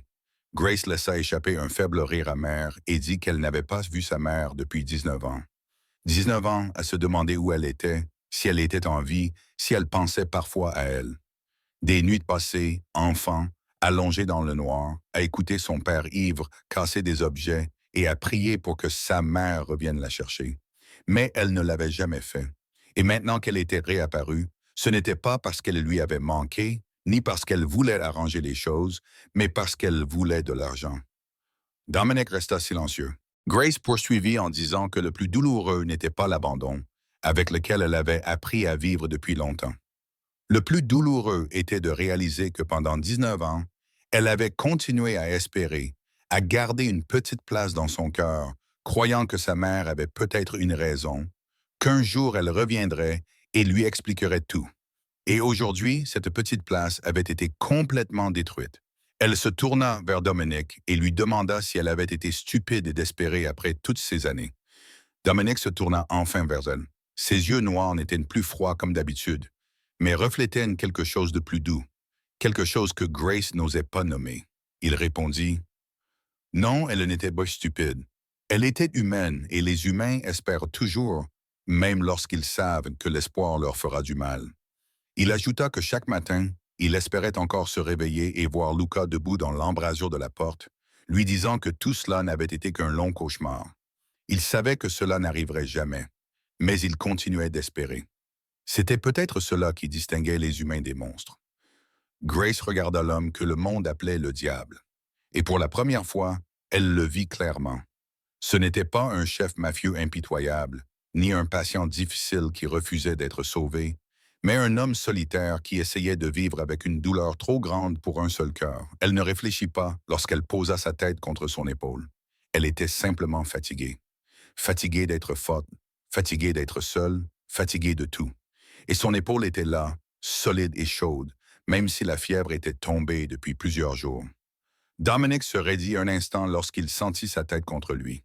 Puis lentement, maladroitement, comme quelqu'un qui aurait oublié depuis longtemps comment faire, il leva la main et la posa doucement dans ses cheveux. Ils restèrent assis ainsi en silence pendant un long moment. Pas besoin de mots, pas besoin d'explications, juste deux âmes meurtries, trouvant un peu de paix l'une à côté de l'autre, dans une pièce calme, tandis que l'obscurité s'installait complètement derrière la fenêtre. Et à ce moment-là, la distance entre l'infirmière et le patient, entre une femme pauvre et un redoutable parrain de la mafia, s'est réduite jusqu'à ce qu'il ne reste plus que leur souffle partagé et deux cœurs battant au même rythme fragile. Une semaine après l'incident avec Sarah, tout semblait être revenu à la normale dans le domaine de canne à sucre, ou du moins à ce qui passait pour normal dans cet endroit. La blessure de Dominic avait considérablement guéri grâce aux soins patients de Grace et à sa coopération réticente. Il restait exigeant et plein de règles déraisonnables, mais il ne renversait plus les plateaux de médicaments par terre. Et de temps en temps, Grace le surprenait en train de la regarder avec une expression qu'elle n'osait pas interpréter. Cet après-midi-là, le docteur Tommy appela pour dire que plusieurs médicaments spécialisés nécessaires à la prochaine étape du rétablissement étaient arrivés à leur pharmacie habituelle, et Grace se porta volontaire pour aller les chercher, car elle avait besoin de sortir et de respirer l'air frais après plusieurs jours sans quitter la plantation. Marco proposa de l'accompagner, mais Grace refusa, disant qu'elle ne serait partie que peu de temps et que la pharmacie n'était qu'à 15 minutes à pied. Elle ne voulait pas qu'un garde du corps la suive comme si elle était une personne importante. Marco accepta à contre-cœur, mais lui dit de l'appeler immédiatement si quelque chose n'allait pas. Grace sortit et profita de la lumière du soleil de fin d'après-midi et de l'air frais de l'automne new-yorkais. Elle marcha dans des rues familières, récupéra les médicaments et, sur le chemin du retour, décida de prendre un raccourci par une ruelle pour gagner du temps. Ce fut une erreur. Elle avait à peine parcouru quelques mètres lorsque deux silhouettes apparurent devant elle, lui bloquant le passage. L'un était un homme corpulent au visage balafré, l'autre était plus petit, mais ses yeux étaient tout aussi dangereux. Grace se retourna et vit un troisième homme qui bloquait l'entrée de la ruelle derrière elle. Elle était encerclée. L'homme balafré s'avança et lui dit, avec un fort accent européen, qu'elle était la petite infirmière de Caen, n'est-ce pas? Que quelqu'un lui transmettait ses salutations. Grace recula jusqu'à ce que ses épaules touchent la brique froide et demanda qui lui avait envoyé ces salutations, même si elle le savait déjà. L'homme sourit et répondit, « Une très belle femme blonde. Elle a dit de donner une leçon à cette petite fille pour qu'elle sache rester à sa place. » Natasha Grace ne fut pas surprise, mais cela ne calma pas la peur qui montait en elle. Elle envisagea de crier, mais la ruelle était déserte et elle doutait que quelqu'un vienne.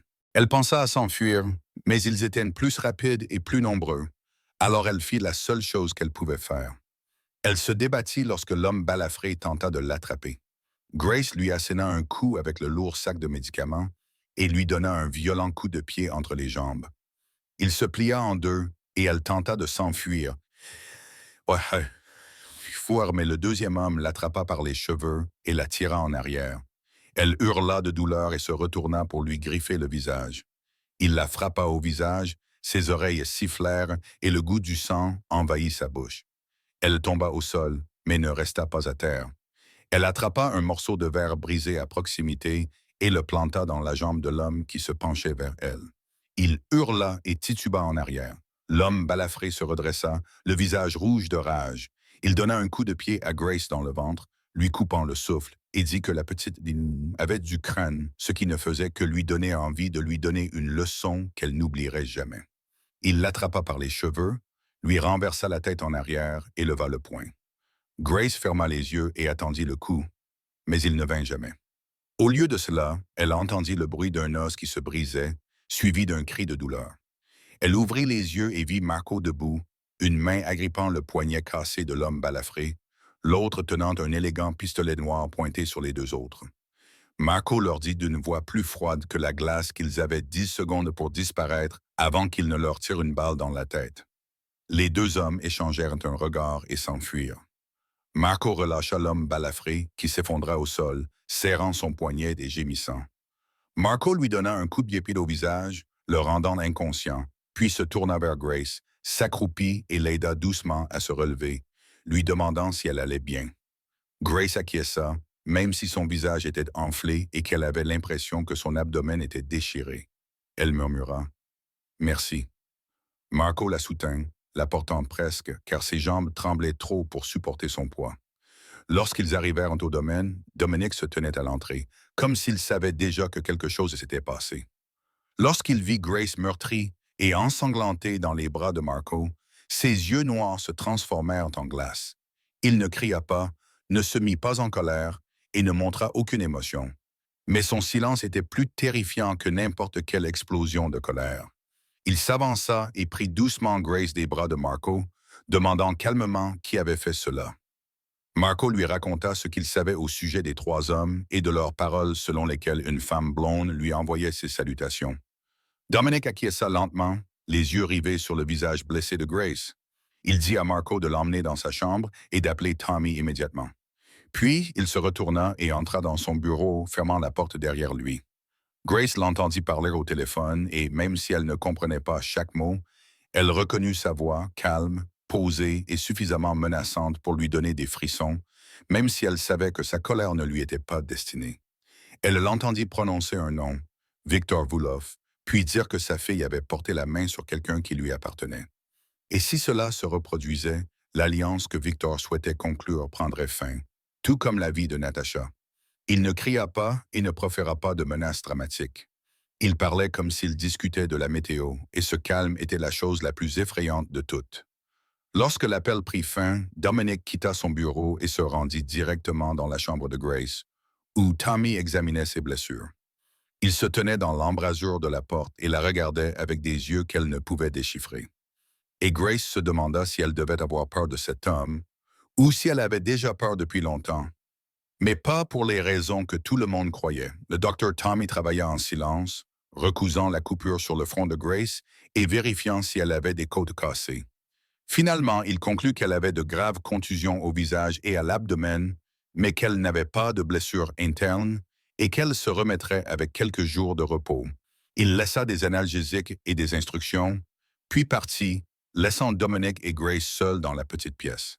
Dominic resta debout dans l'embrasure de la porte, sans avoir prononcé un seul mot depuis la fin de l'appel avec Victor Vuloff.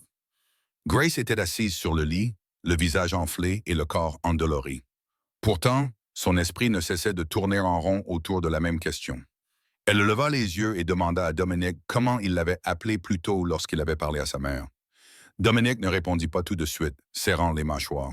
Grace continua en disant qu'il l'avait appelée Sienne et qu'elle l'avait entendu utiliser les mêmes mots au téléphone avec Victor, lui demandant ce que cela signifiait. Dominic entra dans la chambre et ferma la porte derrière lui, se dirigea vers la fenêtre et resta là, dos à elle, regardant fixement l'obscurité qui s'était complètement installée dehors. Un long silence s'étendit entre eux. Puis il dit qu'il ne savait pas. Grace lui demanda ce qu'il ne savait pas.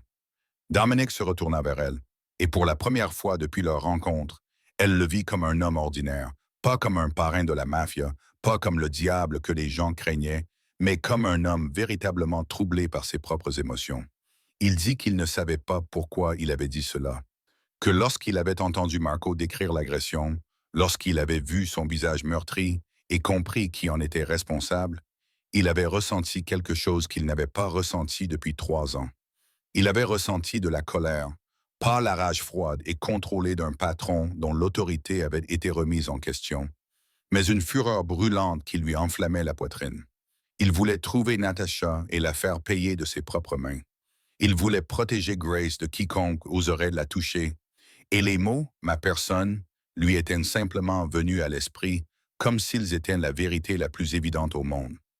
Dominic s'approcha du lit où Grace était assise, se pencha jusqu'à ce que leurs yeux soient à la même hauteur, et lui dit doucement qu'il ne savait pas ce que cela signifiait, qu'il ne savait pas comment aimer quelqu'un.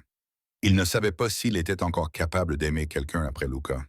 Il ne savait pas s'il avait le droit d'aimer alors que ses mains étaient tachées de sang et son âme alourdie par la culpabilité. Mais il savait que lorsqu'il pensait à elle blessée, son cœur souffrait, comme si le couteau l'avait transpercé à sa place. Il savait que chaque matin, lorsqu'il se réveillait, la première chose à laquelle il pensait était de savoir si elle avait bien dormi et comment elle lui sourirait en changeant ses bandages. Il savait que dans cette maison sombre, elle était la seule lumière qu'il ne voulait pas perdre. Il dit qu'il ne savait pas si c'était de l'amour. Mais s'il devait nommer ce sentiment, il n'avait pas d'autre mot pour le décrire. Grace le regarda, ses yeux gris-bleu remplis de larmes, non pas à cause de la douleur physique, mais à cause de quelque chose de bien plus profond. Elle leva la main et toucha son visage, ses doigts tremblant légèrement tandis qu'il suivait les traits durs d'un visage que le monde appelait le diable, mais qu'elle voyait seulement comme un homme solitaire, réapprenant à ressentir des émotions. Elle dit qu'elle ne savait pas non plus, qu'elle aimait toujours Marcus, qu'il lui manquait toujours chaque jour, qu'elle se sentait toujours coupable chaque fois que son cœur battait plus fort à cause de Dominic. Mais elle savait aussi que lorsque ces hommes l'avaient attaqué, le nom qu'elle avait crié dans son esprit n'était pas Marcus, mais Dominic, et cela l'avait effrayée plus que n'importe quel coup ne l'aurait jamais fait. Dominic referma sa main sur la sienne et la tint, sans rien dire de plus, car rien d'autre n'était nécessaire.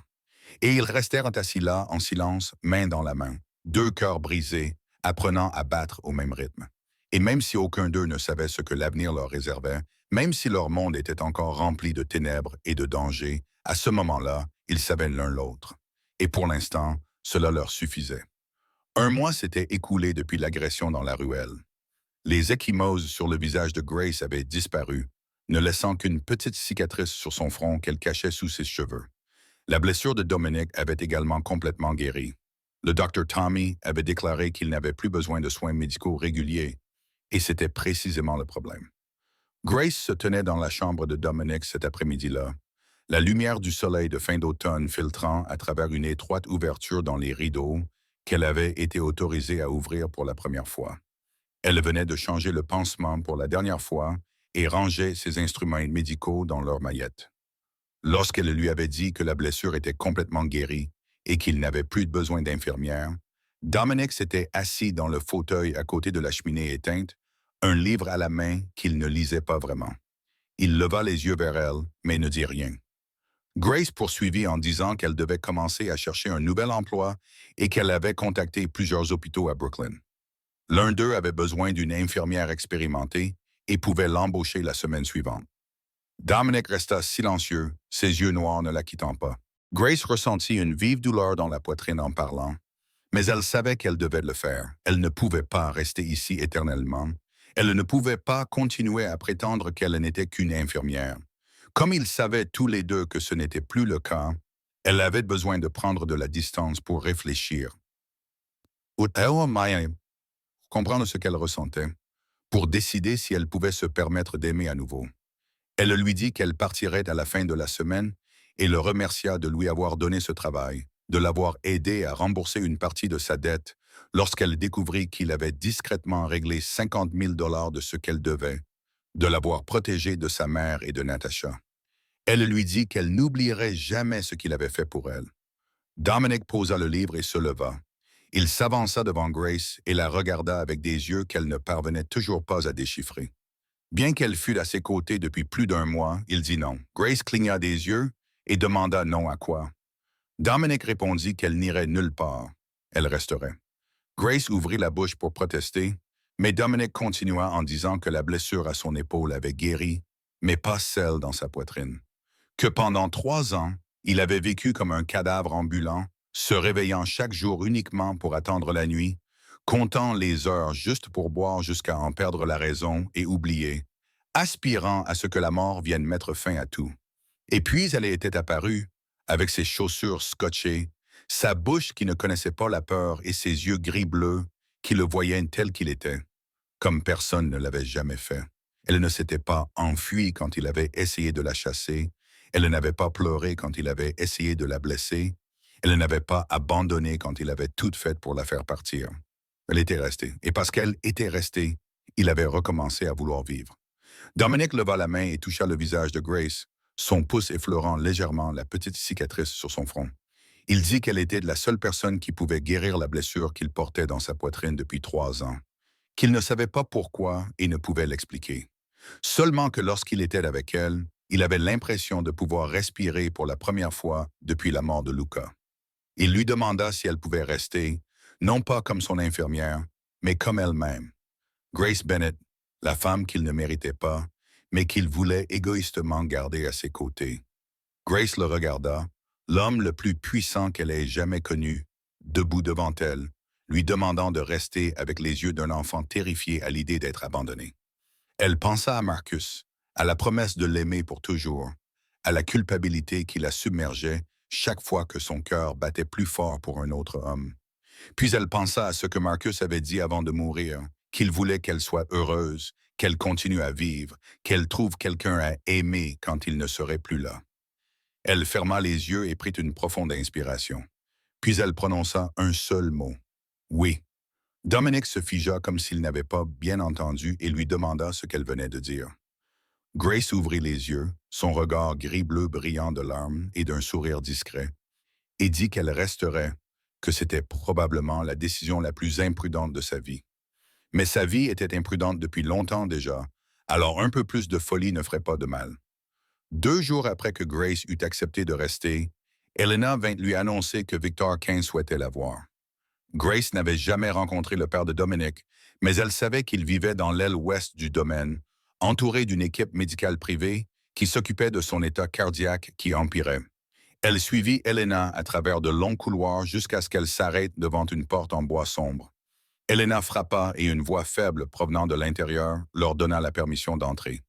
La chambre de Victor Quinn était complètement différente de celle de Dominic, baignée de lumière grâce à de grandes fenêtres, avec des murs couverts de photos de famille et sans aucune trace de morosité. Victor était assis dans un fauteuil près de la fenêtre, un homme mince aux cheveux blancs argentés et aux yeux noirs identiques à ceux de ses fils, mais beaucoup plus doux. Il fit signe à Grace de s'asseoir dans le fauteuil en face de lui et demanda à Elena de sortir. Une fois seul, Victor observa Grace et lui dit qu'elle était la femme qui avait redonné envie de vivre à son fils. Grace ne savait pas comment réagir et resta silencieuse. Victor sourit faiblement et dit qu'il avait entendu Elena parler d'elle, qu'elle était la seule infirmière à ne pas s'être enfuie, qu'elle était restée toute la nuit lorsque Dominic avait brûlé de fièvre, qu'elle avait été agressée à cause de lui. Il dit qu'il avait également entendu Dominic prononcer son nom dans son sommeil, ce qu'il n'avait plus entendu depuis la mort de Luca. Grace ne dit toujours rien. Ne sachant pas où cette conversation allait le mener, Victor soupira et commença à lui raconter que lorsque Dominic avait 10 ans, sa mère avait été abattue devant lui lors d'un règlement de compte. Dominic s'était caché sous une table et avait regardé sa mère s'effondrer, le sang se répandant sur le sol, incapable de faire quoi que ce soit. Après ce jour-là, il n'avait plus jamais pleuré, n'avait plus jamais parlé de sa mère, s'était renfermé comme dans une forteresse. Victor dit qu'il avait essayé d'aider son fils, mais qu'il ne savait pas comment. Qu'il était un parent de la mafia, pas un bon père, qu'il avait appris à Dominic à être fort, à diriger, à ne jamais paraître faible, mais qu'il avait oublié de lui apprendre à aimer et à se laisser aimer. Puis, lorsque Dominic eut 22 ans, il plaça le poids de tout l'Empire Quinn sur ses épaules alors que sa propre maladie commençait. Dominic a tout supporté sans se plaindre et Victor croyait que tout irait bien. Puis Luca et Victor a vu son fils s'effondrer intérieurement sans pouvoir rien faire.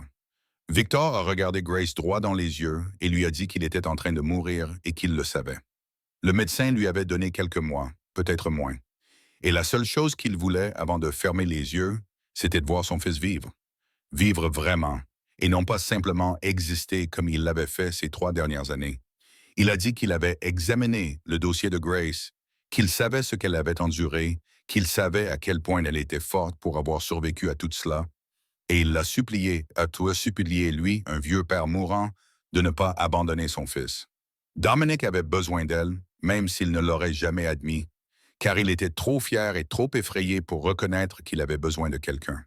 Mais Victor était son père. Il avait vu le regard de son fils lorsqu'il parlait d'elle, et il savait. Grace sentit les larmes lui monter aux yeux en regardant le vieil homme frêle supplier pour son enfant.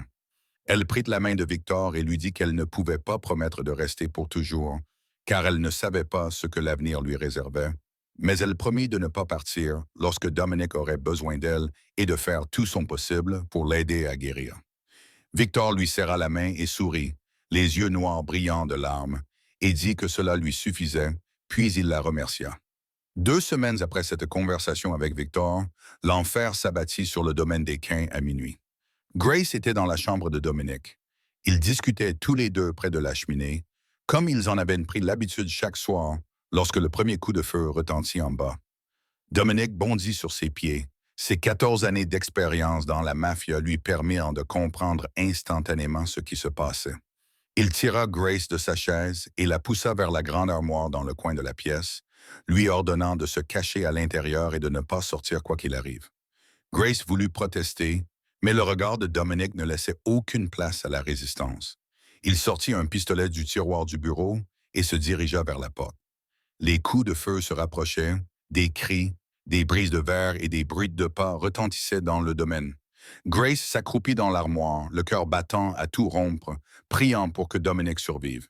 Puis la porte de la chambre fut enfoncée d'un coup de pied et elle entendit des coupes de feu retentir dans la pièce. Il ne put le supporter plus longtemps et sortit précipitamment de l'armoire pour voir Dominic debout au milieu de la pièce. Deux hommes vêtus de noir gisaient immobiles sur le sol, mais un troisième se tenait dans l'embrasure de la porte, son arme pointée directement sur Dominic. Grace cria son nom au moment où le coup de feu retentit. Tout se passa en un instant. Dominic se retourna au son de sa voix et vit l'homme rediriger son arme vers Grace. Sans réfléchir, poussé par son instinct, il se jeta sur elle et la protégea de son corps alors que la balle sifflait. Grace entendit le coup de feu, sentit Dominic se jeter sur elle, et tous deux tombèrent au sol. Un autre coup de feu retentit et elle entendit quelqu'un s'effondrer. Elle leva les yeux et vit Marco debout dans l'embrasure de la porte. De la fumée s'échappait encore du canon de son arme. Le troisième homme gisait sans vie à ses pieds, puis Grace sentit quelque chose de chaud et d'humide sur ses mains et baissa les yeux pour voir du sang. Le sang de Dominic.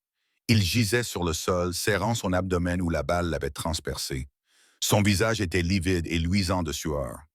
Grace paniqua, déchira sa chemise et la pressa contre la blessure pour arrêter le saignement.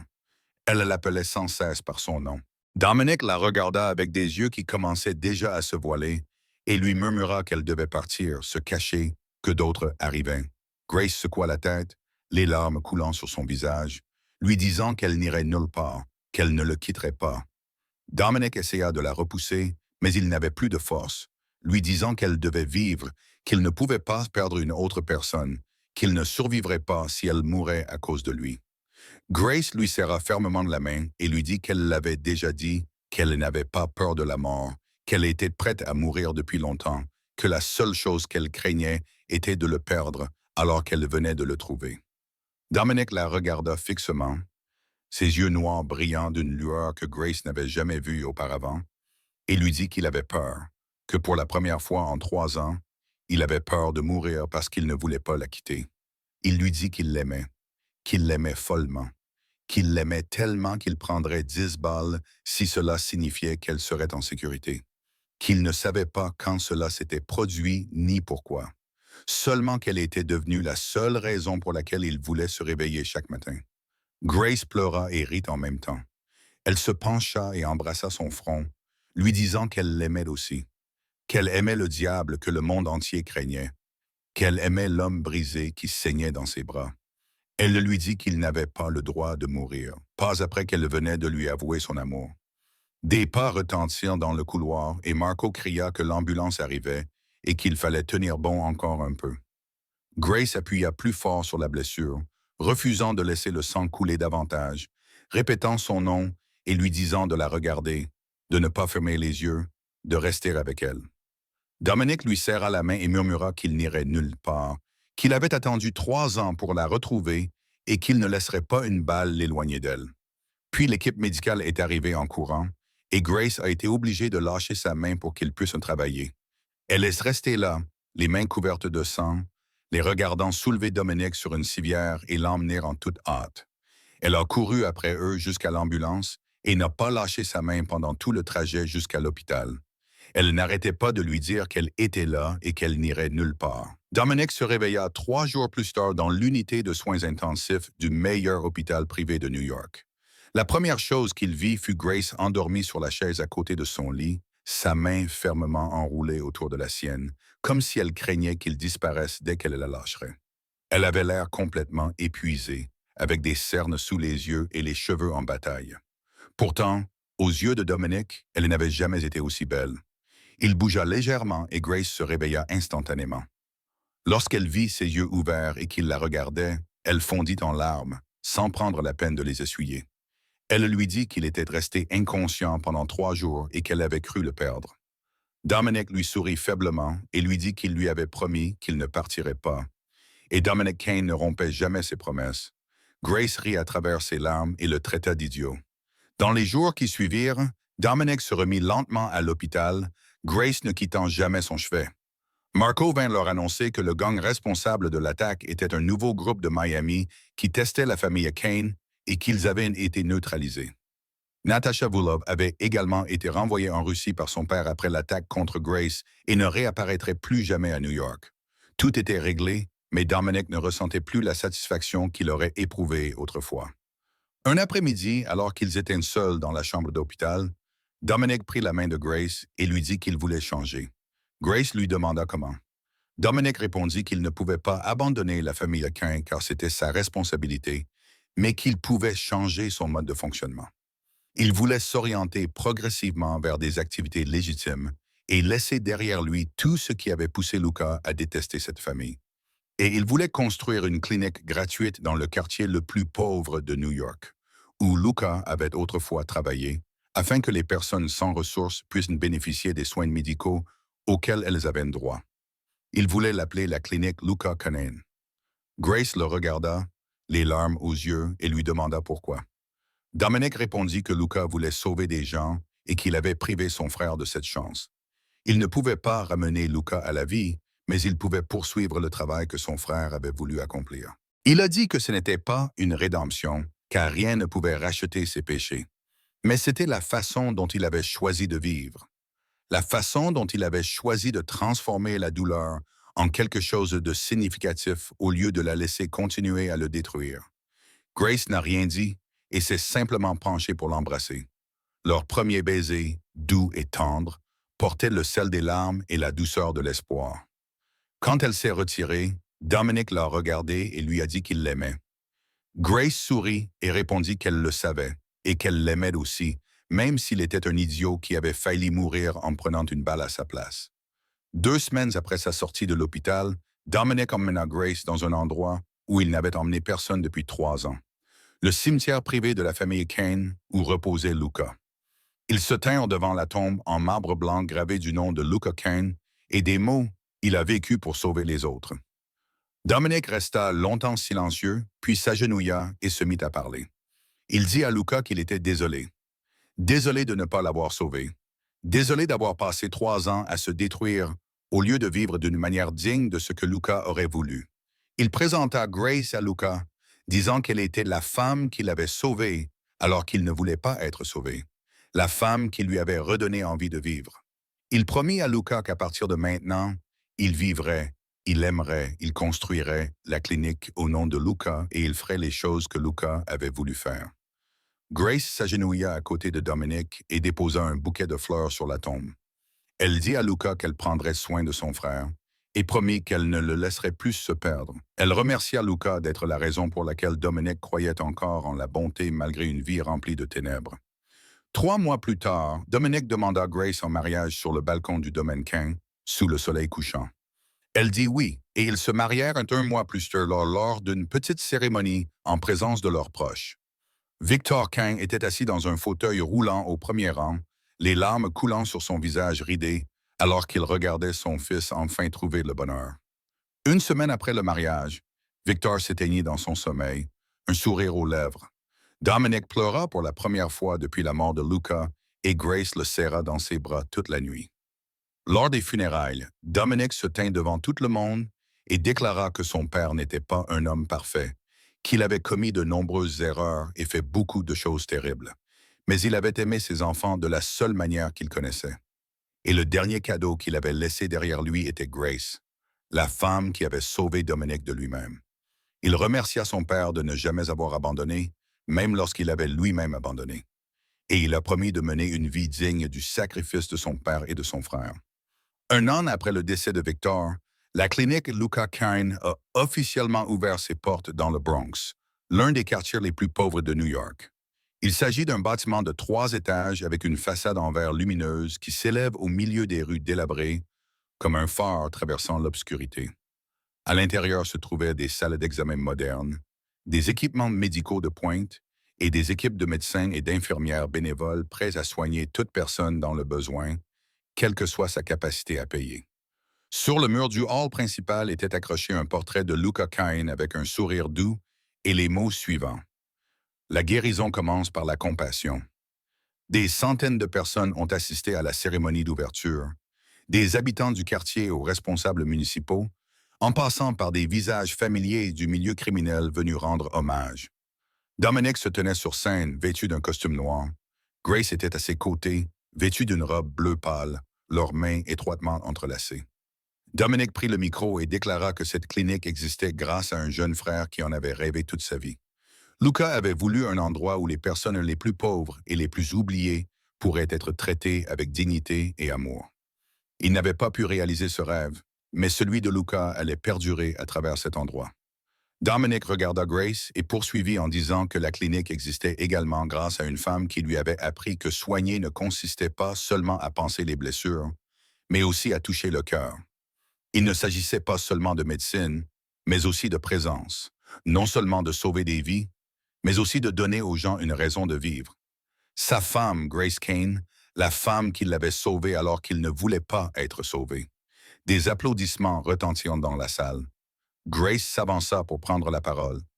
Mais dès qu'elle ouvrit la bouche, la pièce se mit à tourner. Les lumières devinrent trop vives. Les sons s'éloignèrent et ses jambes se dérobèrent sous elle. Elle vacilla et Dominic la rattrapa instantanément avant qu'elle ne tombe, appelant un médecin à l'aide tandis qu'il la portait hors de la scène, le visage pâle de peur. Le docteur Tommy se précipita depuis les coulisses et examina rapidement Grace, lui posant quelques questions, vérifiant son pouls et sa tension artérielle. Puis, la regardant avec une expression étrange, il lui demanda quand avait eu lieu son dernier cycle. Grace se figea, l'esprit en ébullition, et réalisa qu'elle avait près de 2 mois de retard. Elle avait été trop occupée à préparer l'ouverture de la clinique et à s'occuper de Dominic après la mort de Victor pour s'en rendre compte. Tommy sourit et dit qu'il en était presque certain, mais que des tests le confirmeraient. Cependant, d'après son expérience, elle était enceinte. Grace regarda Tommy, puis Dominic, puis Tommy à nouveau, et murmura ce qu'elle portait. Tommy rit doucement et dit « Un bébé? Tu vas être mère! » Dominic resta figé comme une statue, les yeux écarquillés, la bouche légèrement ouverte, incapable de parler. Grace le regarda et dit « Tu as entendu? Tu vas être père. » Dominic la fixa, puis regarda son ventre, puis son visage balbutiant. « Père, je vais être père. » Grace acquiesça, les larmes coulant sur son visage souriant, et dit « Oui, tu vas être père. » Dominic resta immobile pendant 1 seconde, puis ses yeux se révulsèrent et il s'effondra sur le sol. Tommy soupira et dit « Que quelqu'un apporte de l'eau et du sel. » Le patron venait de s'évanouir. Le silence se fit dans la salle pendant un instant, puis éclata en rire et en applaudissements. Elena accourut avec une bouteille d'eau tandis que Marco se tenait à côté de son patron, ne sachant pas s'il devait s'inquiéter ou rire. Grace rit jusqu'à en avoir les larmes aux yeux, assise à côté de Dominic, lui tapotant doucement la joue et lui disant de se réveiller. « Idiot, je suis ton infirmière et tu n'as pas le droit de t'évanouir pendant mon service. » Dominic ouvrit lentement les yeux, et la première chose qu'il vit fut le visage de Grace, qui le regardait avec le sourire le plus radieux qu'il ait jamais vu. Il demanda « Je me suis évanoui? » Grace acquiesça et répondit « Oui. » Devant environ 300 personnes, et quelqu'un l'avait certainement filmé, Dominic gémit et se couvrit le visage, disant qu'il ne survivrait jamais à cela. Grace lui retira la main et lui dit qu'il survivrait et qu'il vivrait très bien, car il était sur le point de devenir père et que leur enfant avait besoin d'un père fort, pas d'un père qui s'évanouissait à la moindre surprise. Dominic la regarda et éclata soudain de rire, un rire sincère qui venait du fond de sa poitrine, un rire que Grace n'avait jamais entendu auparavant. Il s'assit et la serra dans ses bras juste là, sur la scène, devant tout le monde, en lui murmurant « Merci, merci pour tout. » Ce soir-là, après la cérémonie, lorsque tous les invités furent partis, Dominic et Grace se tinrent sur le balcon du domaine Kane, contemplant les lumières de la ville en contrebas. Dominic se tenait derrière elle, les bras autour de sa taille, une main posée délicatement sur son ventre, où une petite vie grandissait. Grace s'appuya contre sa poitrine et dit qu'elle n'arrivait toujours pas à y croire. Elle était arrivée ici avec des chaussures cassées et 200 000 de dettes, pensant qu'elle s'occuperait d'un patient difficile pendant quelques semaines, puis partirait. Et maintenant, elle se tenait là, dans les bras d'un mari qui l'aimait. Elle portait leur enfant avec un avenir dont elle n'avait jamais osé rêver. Dominic embrassa ses cheveux et dit qu'il n'arrivait pas à y croire non plus. Il y a 3 ans, il voulait mourir, convaincu qu'il ne méritait pas de vivre ni d'être aimé. Puis, une petite infirmière au franc-parler et au regard perçant entra dans sa chambre et refusa de partir. Malgré tous ses efforts pour la chasser, elle resta. Et grâce à sa présence, il était là, vivant, amoureux, attendant leur premier enfant. Grace se tourna vers lui et lui demanda s'il avait peur. Peur d'être père, peur des responsabilités. Dominic acquiesça honnêtement et répondit qu'il était terrifié. Il ne savait pas comment être père. Il n'avait pas de bon exemple à suivre. Il ne savait pas s'il pourrait protéger leur enfant du monde dangereux dans lequel il vivait.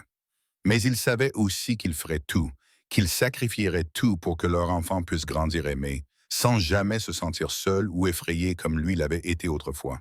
Grace sourit et dit qu'ils apprendraient à être parents ensemble, qu'ils feraient des erreurs ensemble et qu'ils aimeraient leur enfant ensemble. Elle dit qu'elle avait peur elle aussi, mais pas quand il était à ses côtés. Ils restèrent longtemps silencieux, regardant la première étoile apparaître dans le ciel nocturne. Grace repensa à tout ce qui s'était passé. La jeune fille qui dormait dans sa voiture, n'ayant plus rien à perdre, avait trouvé une famille. Le diable que le monde craignait avait trouvé son cœur. 2 personnes brisées s'étaient guéries mutuellement et allaient désormais apporter cette guérison à d'autres grâce à la clinique qui portait le nom de Luca. Leur histoire ne s'arrêtait pas là, elle ne faisait que commencer. Car le véritable amour n'est pas une destination, mais un voyage. Pas une fin heureuse, mais le début de tout autre bonheur. Cette histoire nous enseigne que personne n'est irrécupérable. Aucune blessure n'est trop profonde pour être guérie. Et parfois, les âmes les plus blessées sont celles qui sont capables d'aimer le plus intensément. Cela nous rappelle que la véritable force ne réside pas dans le fait de cacher sa douleur, mais dans le fait d'oser ouvrir son cœur.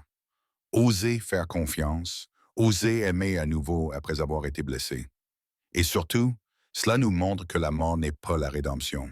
Vivre, c'est vivre et transformer la douleur en quelque chose de significatif. Vivre et aimer ceux qui nous entourent. Vivre et laisser de la gentillesse derrière soi dans ce monde. Si vous portez une blessure non guérie, rappelez-vous que vous n'êtes pas seul et qu'il y a quelque part quelqu'un qui vous verra, vous comprendra et vous aimera, exactement tel que vous êtes. Et vous? Si vous étiez Grace, oseriez-vous rester et prendre soin du diable? Ou fuiriez-vous comme les 23 infirmières avant elle? Partagez vos réflexions dans les commentaires ci-dessous. Nous voulons savoir ce que vous pensez de cette histoire. Avez-vous déjà rencontré quelqu'un que vous pensiez incapable de changer, mais qui vous a finalement surpris? Avez-vous déjà été celui qui est resté alors que tout le monde était parti? Racontez-nous votre histoire. Si cette histoire vous a touché, n'hésitez pas à la liker et à la partager avec vos proches afin qu'ils puissent eux aussi découvrir ce récit significatif. N'oubliez pas de vous abonner et d'activer les notifications afin de ne pas manquer les histoires émouvantes que nous vous proposons chaque jour. Nous vous remercions sincèrement d'être restés avec nous jusqu'à la fin.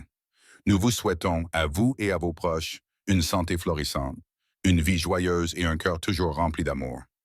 Au revoir et à bientôt dans le prochain épisode.